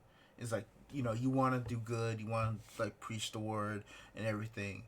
And then you go to the back, and then you see all the money you got from ties and authoring. And you just sometimes your mind just opens up and say, nigga, we rich. That's the best way to put it. Just like, it's like, we want to actually do something cool with the community. And then they saw the trucks pile the money coming to the door, and like, oh, we could make that much money? Oh. And so much money, they didn't know what to do with it. And they're like, wait, but... And then, obviously, I think the thing also happens is Hasbro, the parent company that owns Wizards of the Coast, was like, y'all can make that much money? Hey, homie, we struggling over here. We might need that. Like, we got these Power Rangers that we didn't want to begin with, but our old CEO just left us with him because he died. Which is like the craziest thing. Like, that's a whole different discussion story. Bro actually got Zordon. Holy. It's like, we got it. We don't I'm know. gonna make We the don't know Power what to do Rangers with it. and poof. We don't know what to do with it. My Little Pony ain't doing too hot. Transformers is fumbling. We had to cancel Earth. We're gonna have to cancel Earthspark. We might have to drop this Transformers one somewhere. Listen, bro, you the only Nobody one knows who. what a strawberry shortcake is. Shoot, I forgot Strawberry Shortcake was a Hasbro project. Exactly. Like, board games ain't going too well. Like, we need y'all to pick up the slack. Man, they could just release something that's not Monopoly. And then but basically the whole point is Wizards basically is doing this, one, because it makes money, but two, Hasbro can't get another IP back off the slump long enough to make money. Exception, and that's Beyblade. Like, it's Beyblade, which they have to do with Takara Tomy, and they are breathing down their necks like, you better not mess these up. We saw what you did with Burst.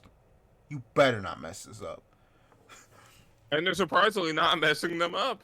No, the only thing is, like, it's just weird how they're releasing these, because, like, there are some bays that just released earlier ahead of time. Like, what was it? The Unique line was not... Yeah. The Unique line is supposed to be out in January. There are some stores started selling them last month.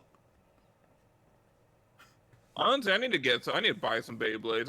I have like Durarun cash right now for it. I think I have basically every Beyblade that's released in stores right now from the Hasbro version. But, like, basically, it's like, outside of, like, Beyblade, which isn't even their whole thing, they're in a collab with Karatomi. Magic Guardian is the only thing, so Magic has to pick up the slack. So that's why they have to do more and more Universes Beyond. They have to do Assassin's Creed. They have to do Marvel. They have to do all this other stuff. And then they announced we're going to do Final Fantasy. And then we're going to have Spider-Man for next year, too.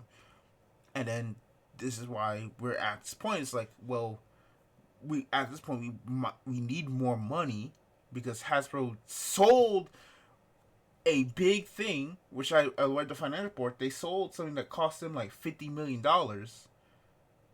they're still in the hole for it because of how much that whole project didn't sell much for. Like, it's still down like $50 million because how much they had to sell that branch, which was their like own personal like filmmaking branch. They had to sell that.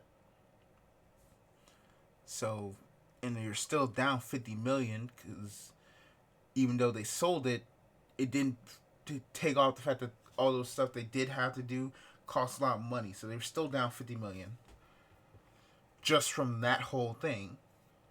And then you have to go to um, everything else, right?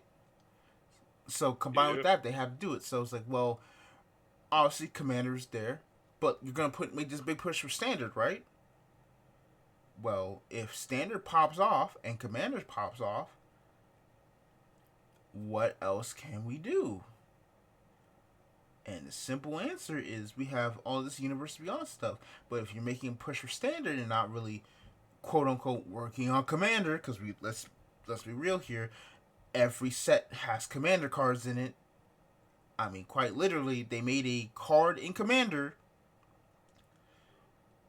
They made a card for Modern that was meant to be a Commander in Commander, and it's banned in both formats.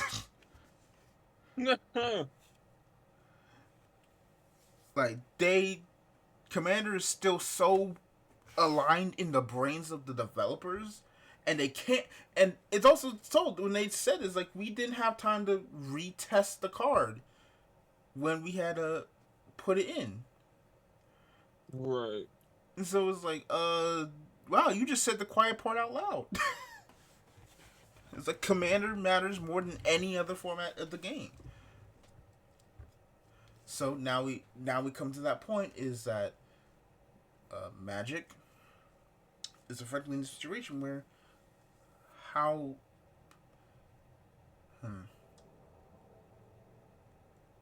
yeah. So Wizards like, well, if you're gonna focus on Standard, then the only way we're gonna make money if you're not gonna focus on Commander is if you make Commander, if you make the Universe Beyond legal and standard. And they pulled that trigger. They're like, listen, we need the money. That is too much money to give up because you want to keep your lore. Keep your lore Right. precious. Your precious lore. Man, fuck your lore. You ain't done nothing with it since you effed up Phyrexia. March of the Mid-Sheens. And that's what happened. And obviously, a lot of Magic players kind of had a crash out. They effectively crashed out. And it's like this is terrible. I read an article from somebody. It's like this is terrible. Someone said, and then the joke was like, then they announced a secret lair for SpongeBob SquarePants. And like, if they weren't already concerned there, if people weren't crashed already, once they saw SpongeBob, they had enough. They Right. saw this sponge and said, "Hell no." And then like it wasn't even like and then like a bunch of the other universes beyond stuff sold well. Like those Doctor Who decks did I mean, gangbusters. I literally bought the the Doctor Who one. I literally bought one of the Doctor Who ones just because my friends wanted to try and get me in Commander. It's like, all right, fine. I guess I'll try it. Let me buy a Doctor Those Who deck. Doctor Who decks were pretty complex for introductory decks. I mean, I was just flying off the heels of my middle school knowledge of Magic the Gathering. That's all I did. Fair. It's like I didn't really care about what did what. I was reading while everyone else was taking their turns. I'm like, okay. Now I was starting to learn what deck did. Oh, okay, cool. But yeah, it's just like it made too much money for them to be like, we're handicapping ourselves by not just abusing Going all Universe in. Beyond. So that the point is, Magic had to do it. only one because it's just too much money to give up, and also, right? They say like newer players that come to Magic or Universes Beyond can be properly pathed into smaller formats where their decks have a chance to be competitive. Veteran players should appreciate a reduction in straight to modern sets that have created more churn in that format than typical sets do. Our design team gets to do what they're best at. We have decades of reps making sets built for this default use case. That's what they say. Why bring Universes Beyond to all formats, and we achieve these several goals. And they go into more details, which you can all read. I'll put in the description. Hopefully, I remember this time. Um, but Like, it all makes sense. so before I'm gonna ask you this, which is, what do you think about this change? And I'm gonna before I let you answer, I'm just gonna say, well, I'm gonna let you answer. Actually, sorry, my bad. I'll talk after you finish. I think it just makes sense. Like, I'm okay with it. Which is, I mean, I guess pretty controversial, but I was like, I was pro collab sets and what was it, Buddy Fight. I wish we got more of the collab sets in Vanguard. I'm not gonna like suddenly change my mind over this. I think collabs are fine and a good thing, and bringing them to the main introductory format that is standard, where you're hopefully trying to bring more people in before they bleed into places like Modern and Legacy, is the smartest move they could possibly do. Like you want to, I think other like content creators have said the same thing about collab sets.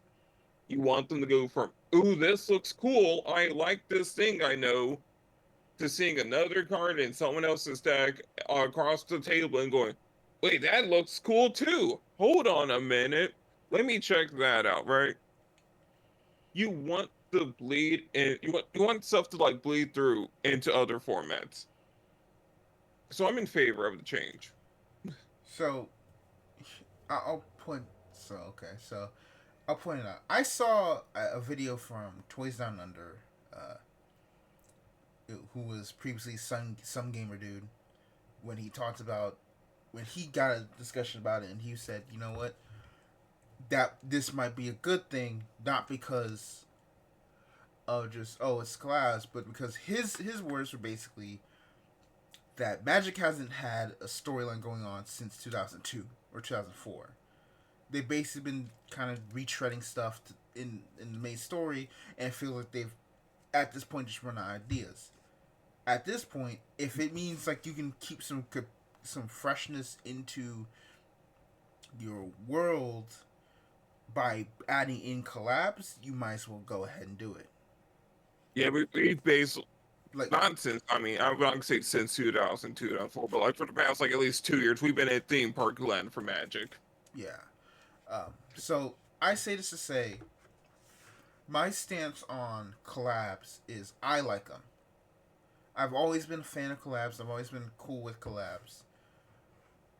For but there's a line, right? And that line for me is I don't want the collabs to just become willy nilly all the time, everywhere. And I don't want to just kind of take over the game, right? Because a lot of people are like talking about, oh, I don't like, using Vanguard for example. I don't like Token Rambo, or I don't like Monster Strike, or I don't like, uh, these Shaman King getting their own sets, which means we have to spend a whole month not caring, right? And it's like, Oh, I hate that argument so much. You don't. Here's what I think people don't realize, right? Like, and I think maybe it's this seems like exclusive to Vanguard fans. I tend to notice in other card game communities. Vanguard players are the only fan base I've seen that that get a high from daily reveals. Every other card game, people love breather periods to some degree, where there isn't always a new card they have to look out for. Only Vanguard, I've been like, "Oh, it's collapsing. I don't like these cards. How dare they take away from my daily reveals?" I don't get it. Like Vanguard players need to stop. So I can probably go with this, in my opinion, which is frankly, I I can see it when you've gone through years of just like every week you get a new card, you get a new card, you get a new card, and you just see it, and it's like it's kind of a reminder of the game's still alive, right? It's kind of that little like high of yeah, the game's still around, the game's still alive. Um, But you need some object. You need to have like some sense of object permanence here, though. I guess is like my opinion. I Like just because one or two sets isn't for you doesn't mean like you're being pushed out. Like you can like go outside, try some other stuff, enjoy your current cards, anything. I mean, if we're gonna be blunt, this is the same like community that effectively started an entire war between standard and V. You know, back when it was the original. I mean, V when it was originally standard and premium, right? This was the same thing that literally said when the two formats converged and a new in the first set dropped. People were like, oh, premium's immediately better because it has a much complex card pool, and people were like, well, standard's better because it's just easier for people to get into. It's gonna be the proper format, and it's like they kept going at it for so long that when and then we all of a sudden had this, you know, I don't know if it's partially revisionist history, but partially also that you know they preferred modern the D era standard better. But it's like then all of a sudden we have that trio of separation that eventually became everyone then dogpiling on V, and it's like this is the same thing that was like they will find. I don't mean to say this is like a thing, but it's like a And peeve then I have I with guess the community is like when it's something that's not in. I'm trying to figure out how to say this because I'm trying to be like because I'm also like upset about how the way they've been handling the legacy formats too, right? So I can't just be like um saying like oh Vanguard plays there, but I'm trying to say when it comes to something different, they aren't usually they are very much kind of uh, just would hard headed be the right phrase for it? Will it kind of stubborn kind of that, go that, to that, it? that's the nicest way to put it. Yeah. Yeah, it's just like a lot more stubborn with change or new stuff being implemented than I think some other games. Now, granted, at the time when all these collabs started happening, Vanguard was kind of like not like a leader, but more like one of the first games to adapt into the whole collab system, right? Like, you would think Master Rule 4 was happening like 5 times over whenever Vanguard announces a collab set or a Bermuda Triangle set or a Lyrical Mon you would people react like it's Master Rule 4. Yeah, I mean, obviously the changes that have happened since were just like they've effectively stopped doing collab sets with the exception of the Coral one, but that's basically like a gigantic like celebration of Coral because they have that connection combined with And they need that younger demographic that they've been bleeding for years. mm-hmm, combined with also being a simultaneous reprint set for like very very like well regarded like meta tier cards that people want. So it's like a lot of people are gonna buy it. The cards are gonna be there. It's gonna be, I would say like the basic stuff's gonna be cheap outside of probably like if one becomes meta, but effectively is like yeah. But most part, every other collab has basically been in a main set as like an alternate like rarity or alternate like segment of the set. Whereas like it's in the sets, but it's like you don't have to buy a whole different thing. There's not like a dead set lying on store shelves, right? Right. So it's like eventually Vanguard kind of figured out how to do it without like ruining, I guess the world, which is also another thing that I say is kind of like like when we talk about how having anime, I think when your lore is still being done, is still happening, and you're still finding new stories to talk about in your lore, then you don't get absorbed by collapse that much. Although there is a problem though with lore, right? And like in general for like card games, which I think Magic and in a different way you have kind of figured out. People don't want to go to a website to read your lore, I mean, like by like a larger portion of like the fan base, right? um, Like Yu-Gi-Oh has its lore books, and like the cards well, directly express the elements of the lore.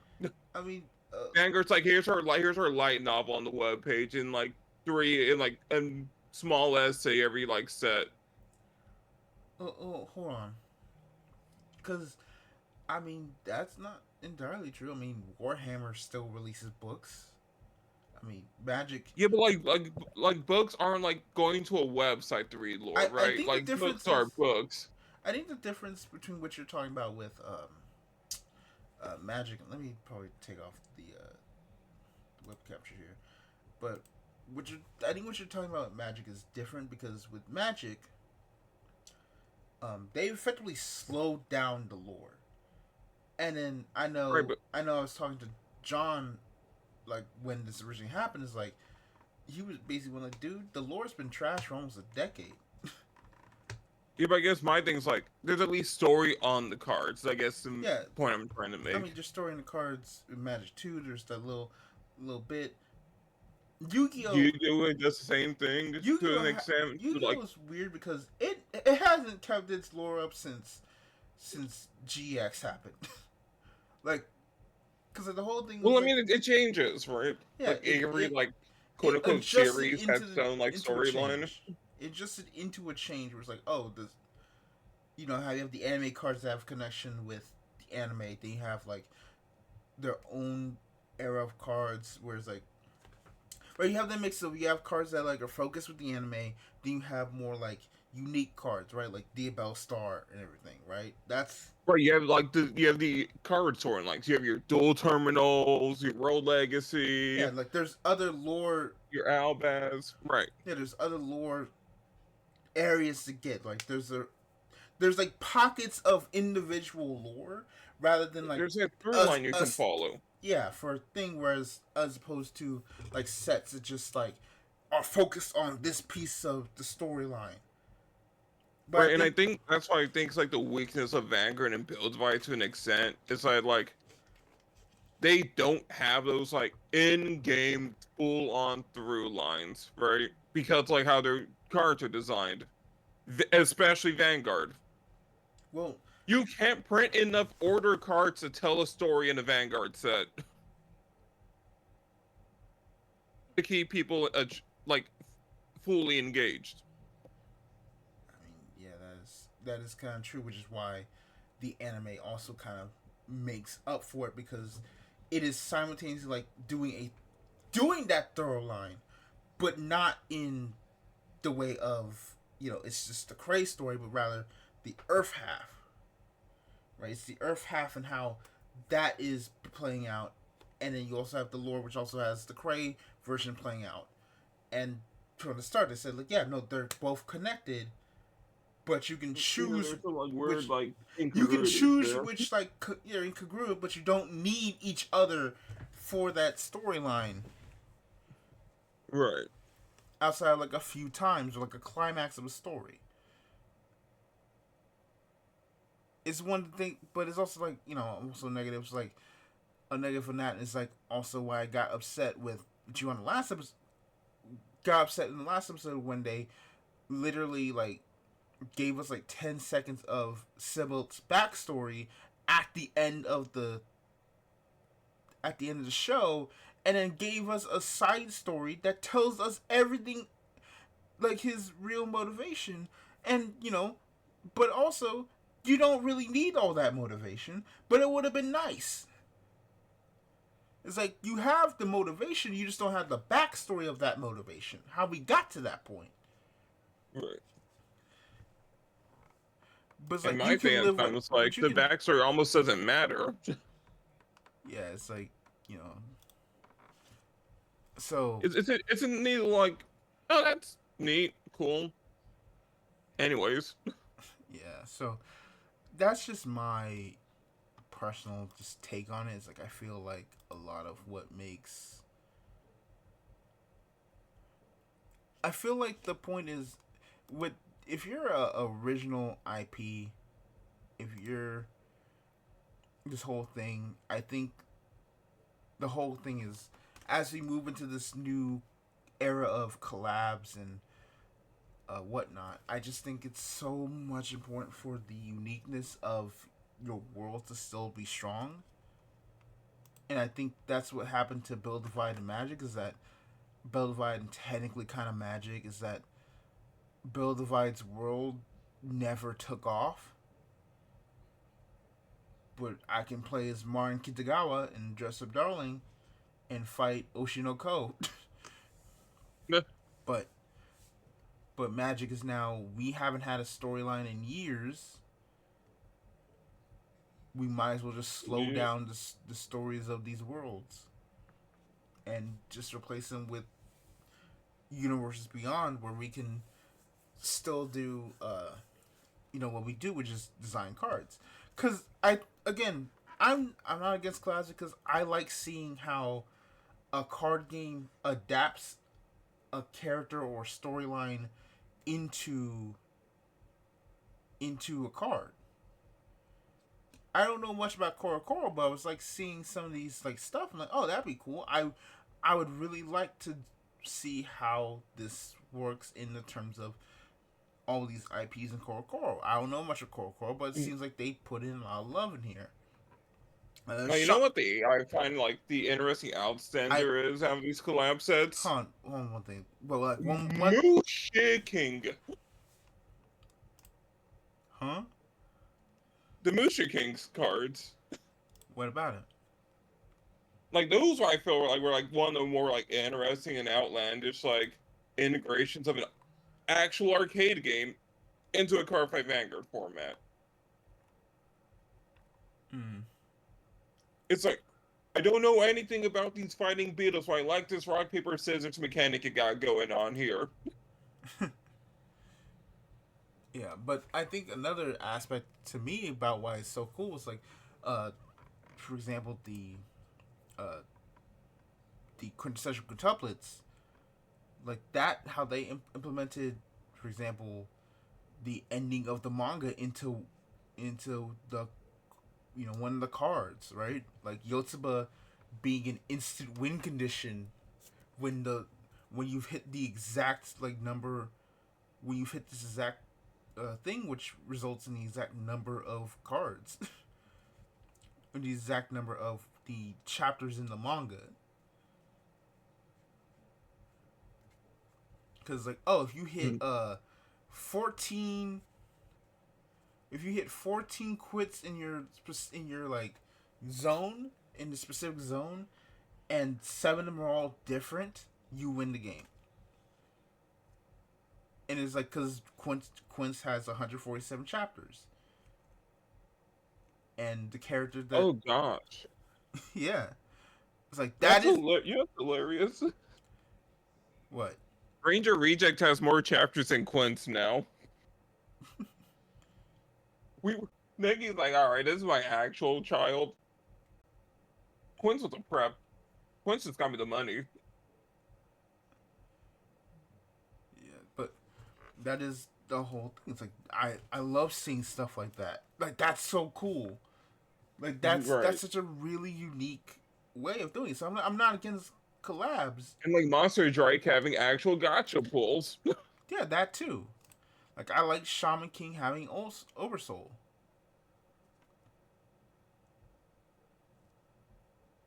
And then you have like stuff like everybody fight collab. I mean, again, this is why I'm so upset they never put the dang SAO collab into the global for Buddy Fight. I'm like, that one was dope. For me, it was Grid Man. But I mean, we got Grid Man. Never mind. Yeah, we didn't get Metabots. I think Metabots. We Right. didn't get Metabots or SAO, which is like so. I mean, I feel like the Metabots one was so imbalanced if you think about the gimmick. I What don't do you mean even. every card has like 3 extra soul by default and like soul guard. Every single monster for free. I Because of the see. way Metabots works, you have to break like three. You have to break the head, and then like the torso, and then the legs, and then like the like body part. Like it's just like the game. It's just like the games, but it means your cards are all freakishly durable. It's hilarious. Yeah. So.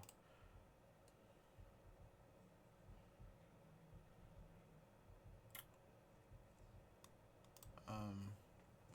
Yeah. So I think another also thing is like I think it's just kind of little tangents. Like I really do. I. I don't know what I'm trying to say anymore. I think it was also things we've hit 2 hours again. Yep, 2.5 hours.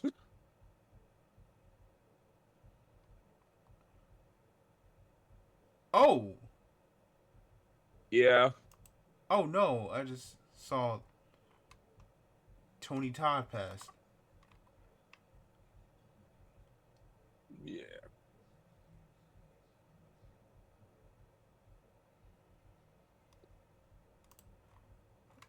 That's an awkward thing to see. I'm so sorry. I'm on Twitter again. Okay, so I don't know. What do you? So here's my kind of final question. What do you think uh, the legacy of Bill Divide in this announcement would probably do to the future of the industry? All right.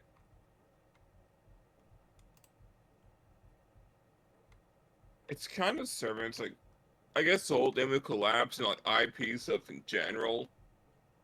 Like let's like it's a bit bigger than just collaboration sets, right? And like spin-offs.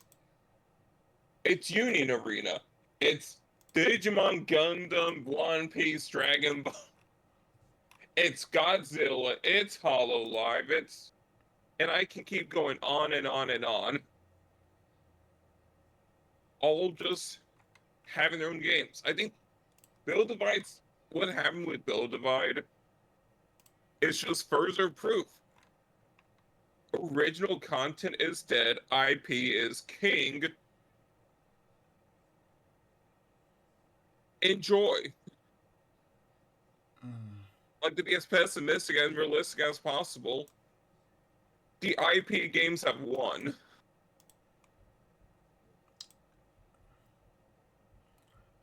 I I don't want to say that that's what's the case. I think just right now. Mm. Don't even get me started on Lorcana. I forgot to mention Lorcana. Oh yeah. Again, back on the whole video things talk about like, oh yeah, Lorcana The matches IP be. slop of IP slop. Disney did it. Like it's over.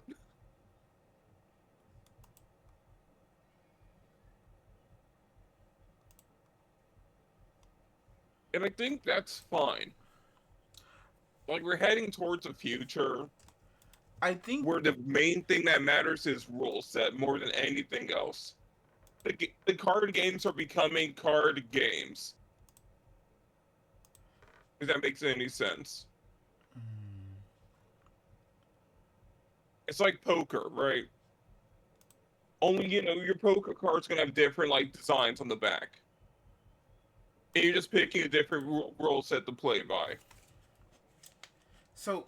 My thing is, I think we just need a. I think it's just like. I just think really what happened is just that in my opinion, I just think Aniplex just didn't. I think for their first, I I think what it is like Aniplex for the first go around with Build Divide, it just didn't work out. I think that's just the best way to put it. It's just the unfortunate thing is also it was didn't work out at probably the one time, just right as ironically at the same time the industry basically all started to go into collabs and IP like And I forgot to mention. I complex. probably forgot to mention a game that's pretty relevant to this discussion. What? Freaking Zen and Zard.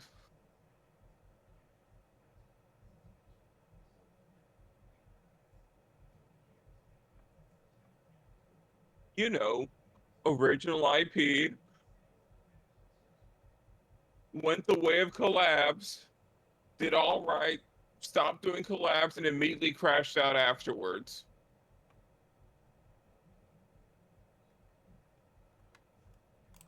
Mm. Well, I mean, Like, Xanazar crashed for like a few reasons. I mean, I know, but like, it's convenient how those all lined up set release wise. Uh, yeah. I mean, you could take a look at that, but And like, it had an anime, and then the anime went poof. It was just really a bad promo for stuff, I anyways. mean, And then they didn't capitalize on it. I mean, freaking um, uh, Dragonborn had Madhouse shorts from Studio Madhouse, and it did nothing. Like, let me see how much.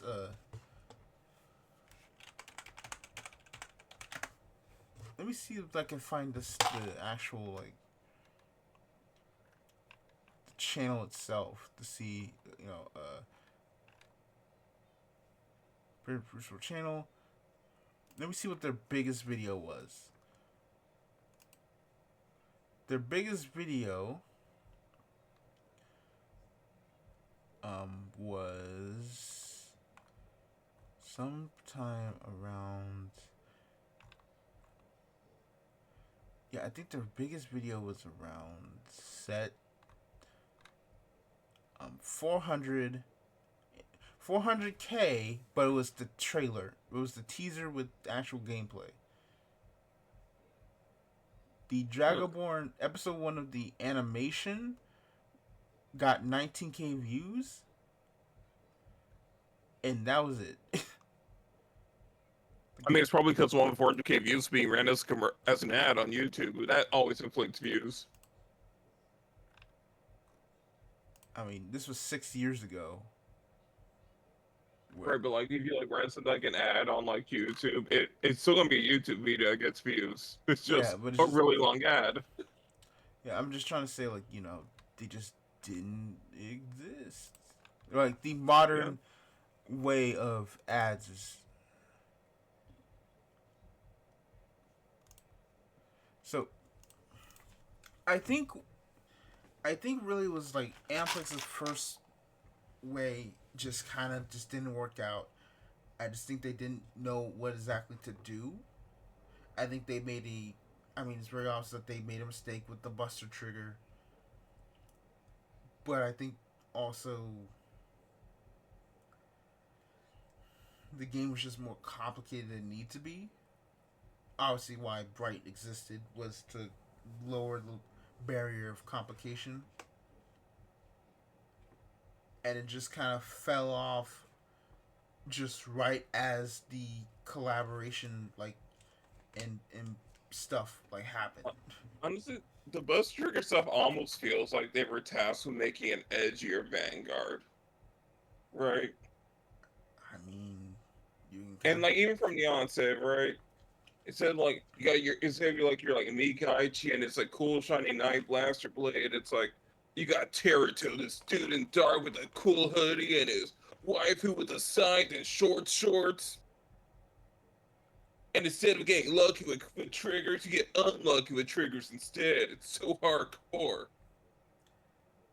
when you put it like that, I hadn't even thought of it like that. Um, And both of them have a sister. yeah, except Terato's sister is a much more plot Right. relevant. Right. But like it does feel like Edgy or Vanguard. You know, I can kind of see that. This idea of what if we made Vanguard but darker? We try and make like Then you got your silly book, we got our territory cards and our aces as well. We get two signature cards. Huh. because honestly, I think Bloom is very much like yeah we wanted to have edgy Vanguard, but we also want to be like have some aspect of Yu-Gi-Oh! Too, right? Because Right. Bloom doesn't have a scythe. Bloom has like a staff. Also that It's been also that it's the been like over a year. Give him some slack. also like Terato's deck is like black and is focused on gambling. Yeah. It's Yu-Gi-Oh! And Vanguard, like just crossed together. It's like it was gonna have some identity issues at some point. And then the unification took over, and then it's like, oh, we're gonna have even more problems on our hands now. So I really think it's just like I think there's going to be. I feel like we're not done with like unique IP card games. I think again, Flesh and Blood and Grand Archive exist, right? They're still around. I think Flesh and Blood is probably the more important example. Like Altered is starting up, right? But I think for like a big company, Right. I think it's like it might be over, but I still feel like there's going to be like one more try at some point to try again with a unique IP. But I don't know who would come from. That's Definitely will be Bandai. right because like Bandai tried that when Xenozord, that didn't work. Like they tried it with Battle Spirits, and Battle Spirits nearly died until they released like a Yu-Gi-Oh set and then a Kamen Rider set, and we got Yu-Gi-Oh! Kamen Rider and Gundam sets out the wazoo constantly, and that's been keeping that game afloat. Now those just spun off into their own games. I mean, yeah. You know, you know what's funny actually, and this is kind of related, right, to like Bandai sphere of things. Mm-hmm. You know, like every Bandai game is like Duel Masters coded hardcore. Yep. They actually released another card game recently for Bandai. Ultraman? No wait, it's not Ultraman. It is Ultraman. Ultraman is Bandai? Yeah. That can't be. What? What? So here's fun. Here's a fun history fact, right? Like complete side thing. But back in like the early 2000s, there was like some legal battle between Super Riot and this like Chinese company called Chio. And like between that and like a bunch of other reasons, Ultraman kind of died for a bit.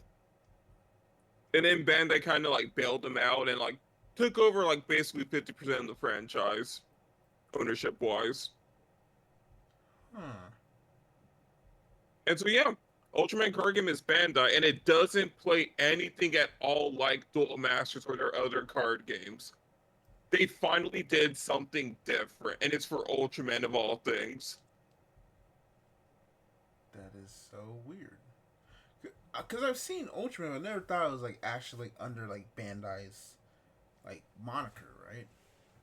It's like seems different from like Kamen Rider and Sentai, right? Yeah. So, oh, It's just you know like what? they sort of like it's Toei does Kamen Rider and Sentai, but then like Super Riot still handles Ultraman like filming and like everything else.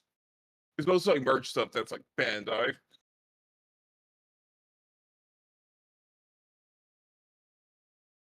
So yeah. So I have a question for you because this might Uh-huh. also tie into it. Now, again, this is I mean you brought up Battle Spirits.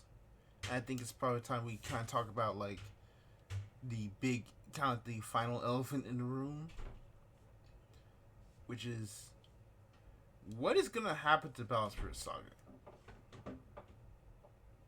Ooh, it's because like you said, like they then just dropped like collab set after collab set and got that thing back on track. But here we are. That's not gonna happen with Saga because like Yeah, again, but like here we are. You know, they released an Evangelion set. People, I literally talked to people. People didn't even know it existed because by set 4, everyone kind of like dipped out of Astro Saga. Like again, literally, like again, I checked around where everybody just kind of stopped making content. It was around set 4, set 5. so I think here's what's gonna happen with Battle Spirit Saga, right? Uh huh. They're not going to make the mistake that she did with Dragonborn, which like Dragonborn costs like shockwaves and like well, Dragonborn and Luck and Logic together cost like shockwaves and like trust in Bushy Road. Mm-hmm. I think Bandai's going to keep Battle Spirit Saga like afloat, because like even like Dragon Ball Super, like that card game, like didn't get like too much spotlight, like wasn't doing too hot sales wise before they launched Fusion World. So I think they're just going to keep them afloat, So maybe lower some rents appropriately, but like keep maintain that goodwill, I see. and and then keep the focus on One Piece and One Piece Gundam and Union Arena are probably going to be their like and Digimon to a lesser extent are going to be their four main games, and that's where the money's going to go to, and just keep everything else like in the back to I not see. kill them.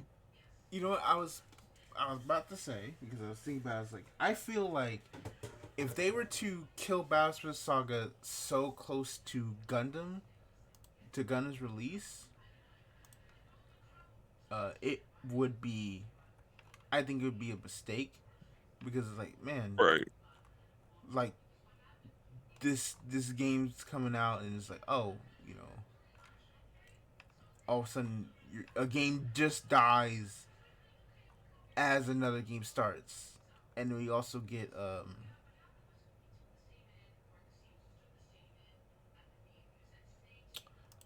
what was I trying to say? And then we have dang, I'm trying to figure out what I'm trying to say. I'm sorry. Yeah, it's like you have Bowser Saga. I just saw that like Fusion World is kind of like vastly dropping off completely, and so you're right. It's like if they were to kill either, like imagine you killed a Dragon Ball game right before, um, Arcade Sano. right before another game, a Dragon Ball game or your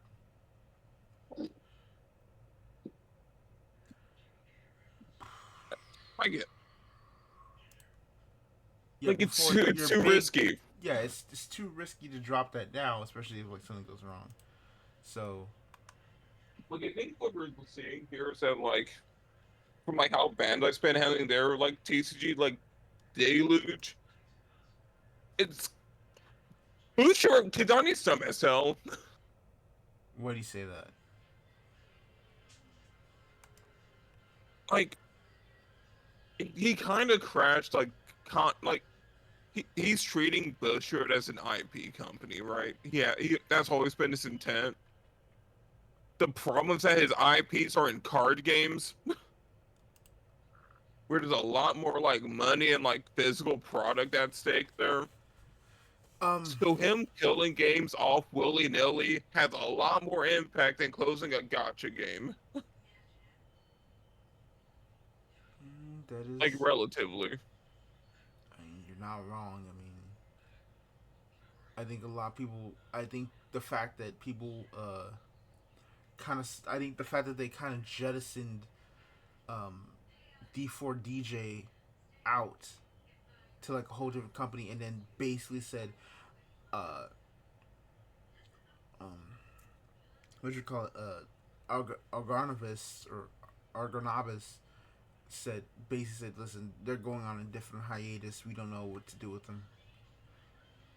And that made less ripples in the industry, like in like it could be my own personal thing, but like that made less news than say like if like a card game were to just pop off or die. Cause like everyone's like, how is Rebirth still standing after all these years? Right. Right? How is Rebirth still standing? How is Bushiroad still being like perfectly fine to do Hololive and Dream Order for baseball? I think what really right is like it like the whole Argonabis and D4DJ stuff made less ripples in news than Bushiroad announcing a Godzilla global card game. Right. Like, And people are like, card wait, game but people talk.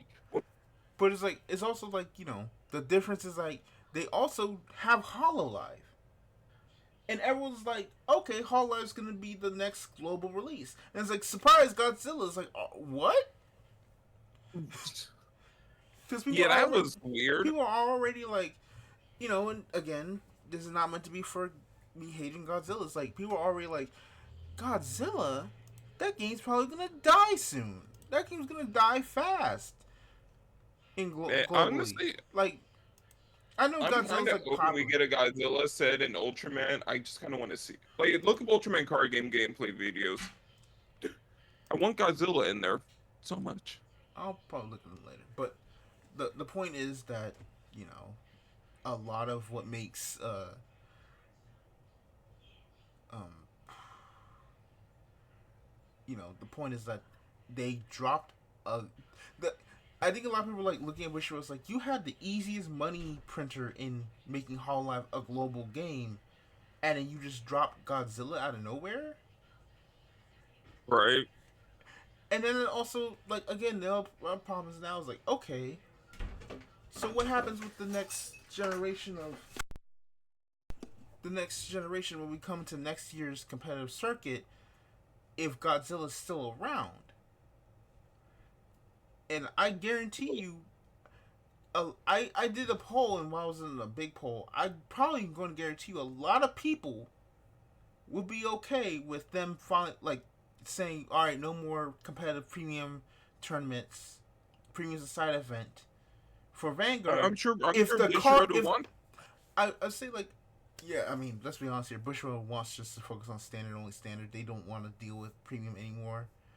But it's like the point is like a lot of like Vanguard players would probably be a lot more understandable if Right. premium lost its slot to If Hololive Bushiroad and got not an act, Godzilla. I feel like they'd be. I feel like all they need to finally kill premium is one new game to stick finally to take that slot. I Be it mean, maybe Shadowburst gets a boom. Maybe it's Godzilla. I mean Maybe Shadowverse. some.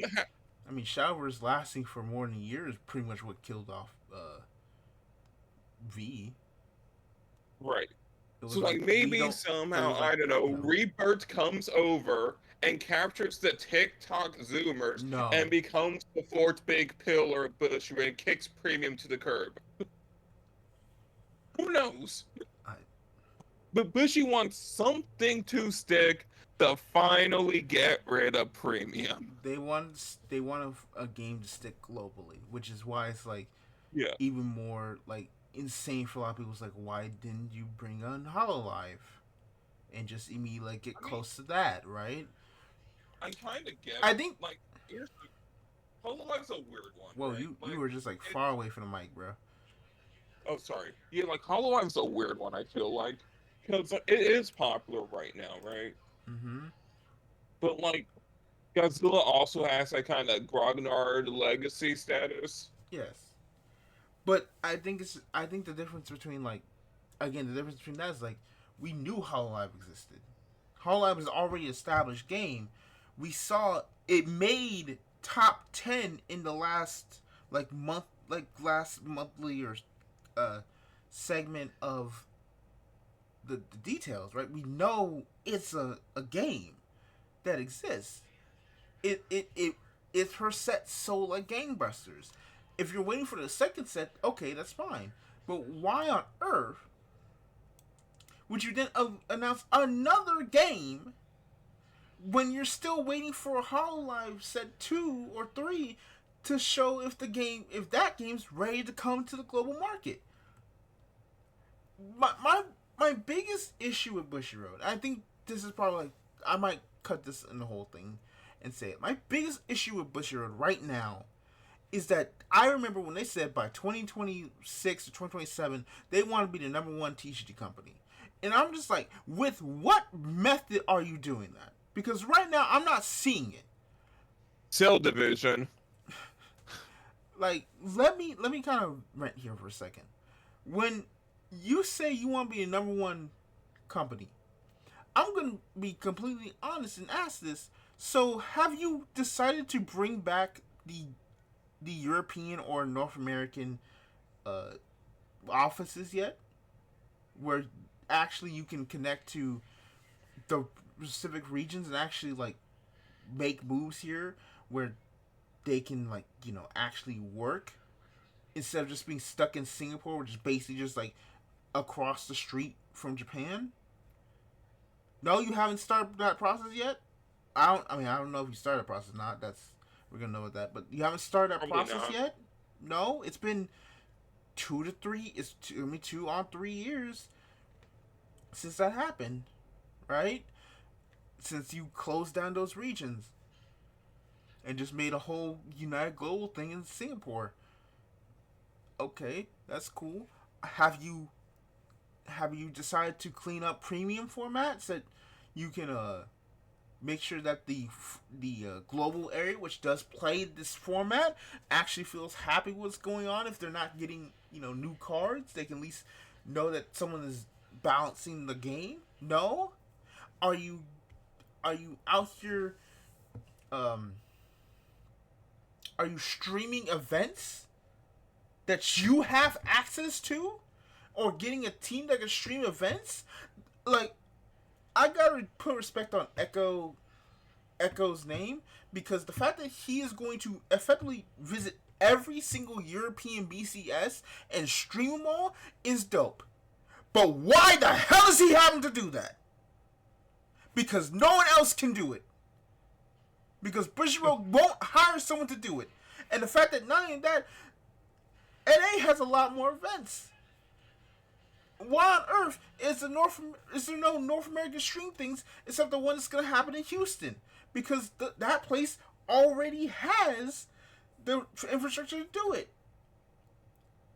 But people won't know that. Right. Like, in fact, actually, I'm probably just gonna restream that one, because I'm like, might as well do it. Screw it, because people don't know what's gonna happen is stream it all. But like, it's like, okay, so that's another thing. Why on earth does it feel like Shadowverse in the West is just dropping off exponentially? Why on earth did you take a dual deck set that was like a really good way for players to get into the game, and turn it into and put it into a different set? You did the Yu-Gi-Oh thing of when they took the Pendulum Evolution structure deck and cut it up and put it the Pendulum Evolution structure deck, the Master Code structure deck. It's not as bad as the Master Code structure deck, because the Master Code one was like they took all those cards and like put them in like 5 different sets. It's more like what they did with Pendulum Evolutions is put it into like a whole combined set, and it's like, why did you do that? I mean, don't forget adding sleeves to like random starter decks and turn them into high price structure decks. That too. Why on earth did you increase that price? Like, thank God Stardust Blaze is such a much better thing, right?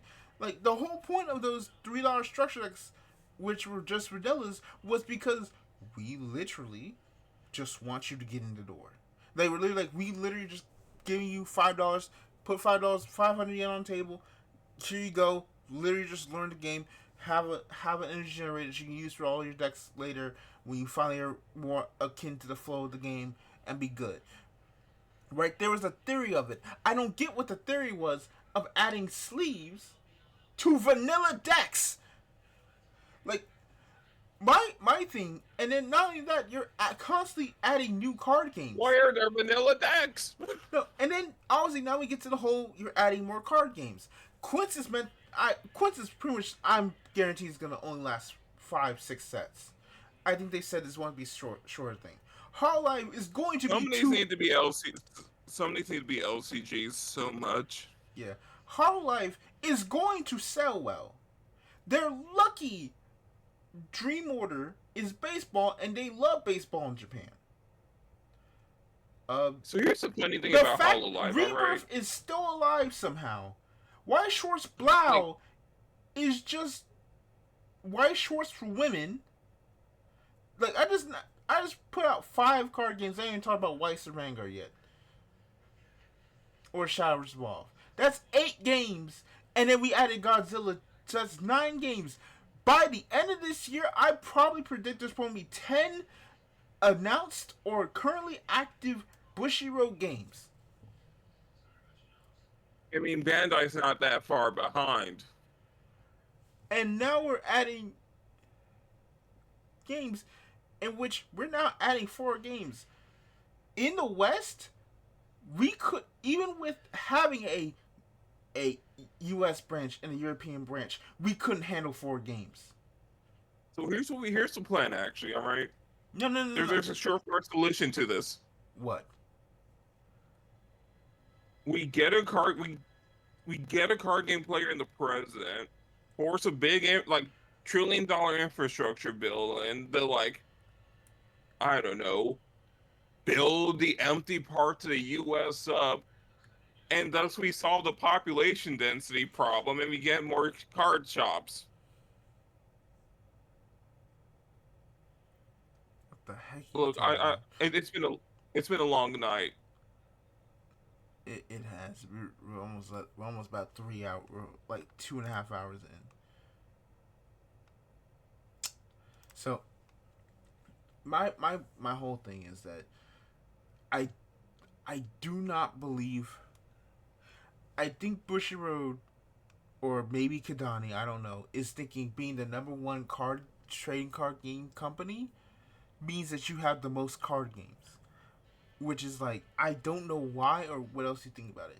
To me, being the number one trading card game company means you have multiple games that are high on the list of revenue, that are high on the list of player positivity, that players want to play, He's right? going for the buckshot strategy. Like, It's literally buckshot. it is so crazy because I'm like, Weiss makes more money than anything, and Vanguard has seen the most player attendance in Japan than ever before. But if you want to be the global one, like, I think I think from what I remember from what um, Sage did with their numbers is like, it's basically just like arguably like just equal or less,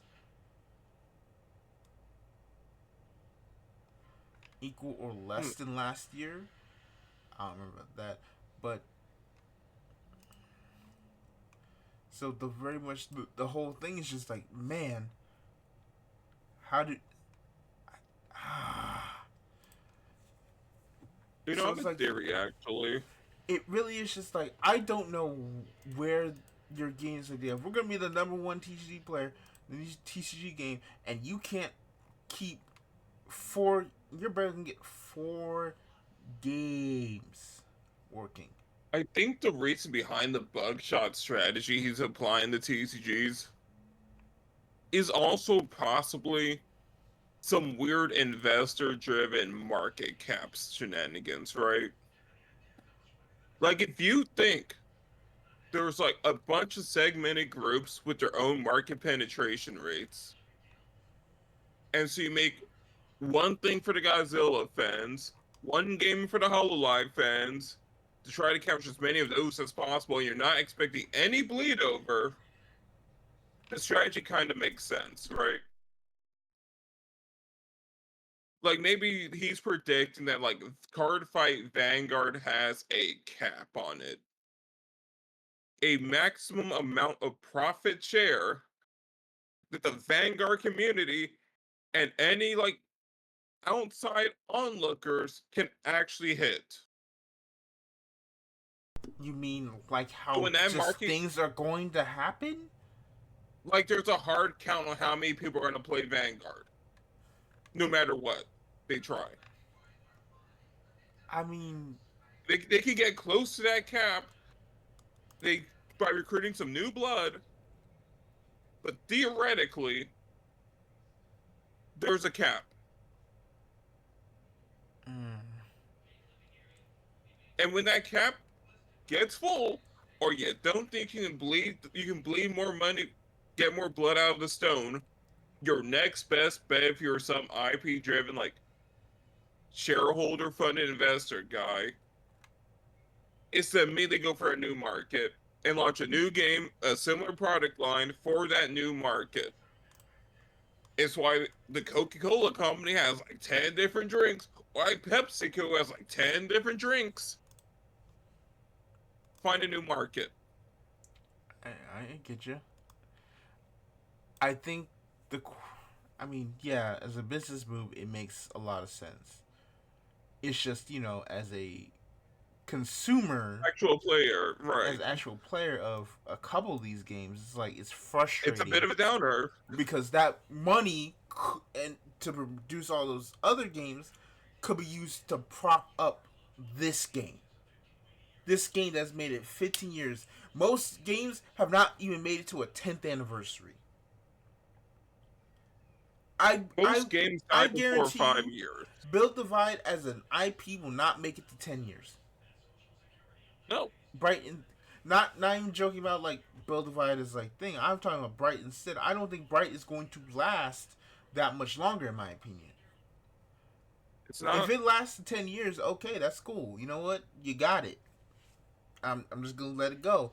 But it's like when you run out of IPs to do and they start losing money, you're gonna. It feels like you have to either. I feel like. I think what's also interesting is like I feel like they could.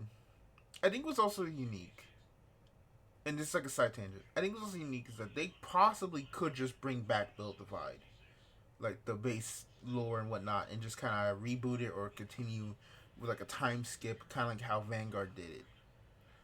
Because as long as the IP is going, it's like, well, we don't have any more money, but we still are making money, but we don't want to kill the game. Should we just bring back that old lore and just say, hey, you know what, we're back?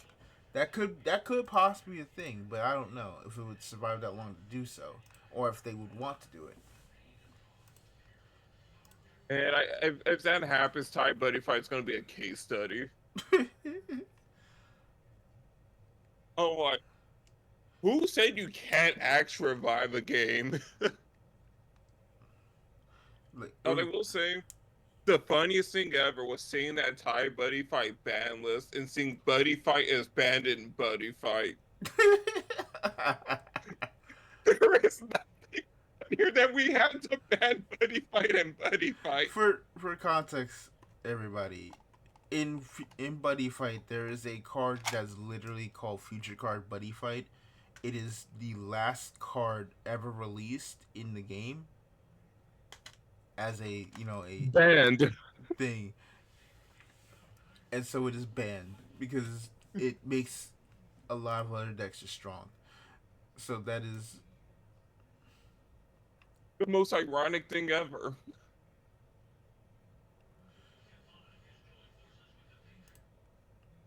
Like, what's next? You're gonna ban Yu-Gi-Oh! Friendship and Yu-Gi-Oh!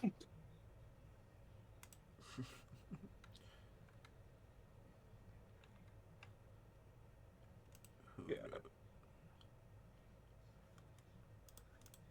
Like, I just love it. It's there's something beautiful about it that you're reviving a game, and like one of the first major ban lists you do, you ban the name, you ban the card named after the game, and just keep going with a brighter future.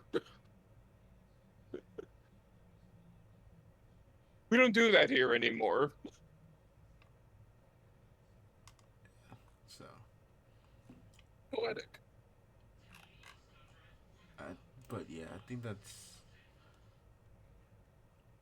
pretty much like the long shot is I just wish I like a lot of people just like I wish you put this money and effort into the games you currently have and let them grow instead of just popping out new games like Mentos.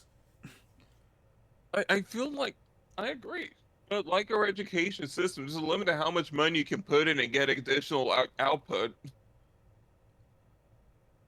Like our education, you mean the educational system that's been losing money because they keep removing it?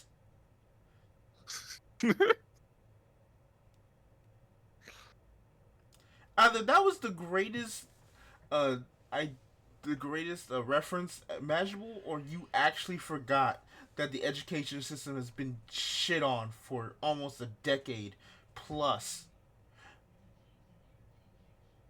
I've seen some I've seen some really nice looking schools in California. Those students aren't getting that much smarter, man. They ain't learning a damn thing in California. You can't say that from where you are right now.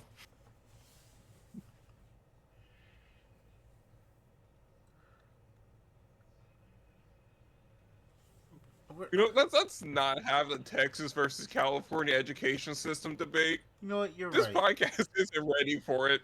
Also, we are almost 3 hours long, and I gotta figure out how I'm gonna actually edit this. So, I think it's time we kind of call it here, guys. So, thank you all so much for tuning in.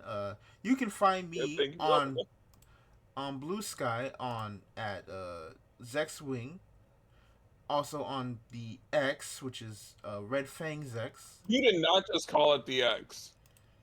I mean, it is the X because I am leaving that gosh dang site in like as Hell soon as yeah. I can.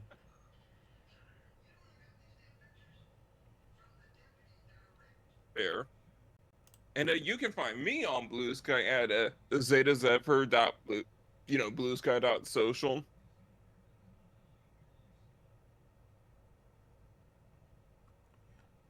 And Twitch, where you're watching this. Wow.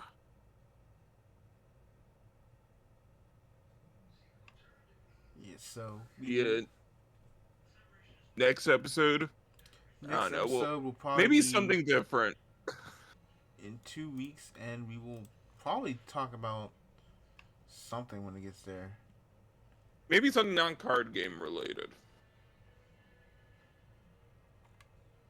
Yeah, maybe we can. We can definitely take that break there. So, all right, y'all. Thank y'all Unless so like something much. weird happens, like they announce Rush Tool in the US for physical. Maybe then we have to have an emergency meeting. What was that? If they release physical Rush Tool products in the US, maybe at that point we need to have an emergency meeting. Oh yeah, without doubt, that'll quite literally be like immediate. So, all right then. So we will see you in approximately 2 weeks, y'all. So, thank y'all 2 weeks. for Why is it watching. always 2 weeks? I don't know. It was Like you almost ever 3. notice that it's like in internet colloquial terms, everyone's like always like 2 more weeks or in 2 weeks something's gonna X thing will happen. Well, you see, I couldn't say in the next 21 days because I don't want to think about all that time. Fair. 2 weeks.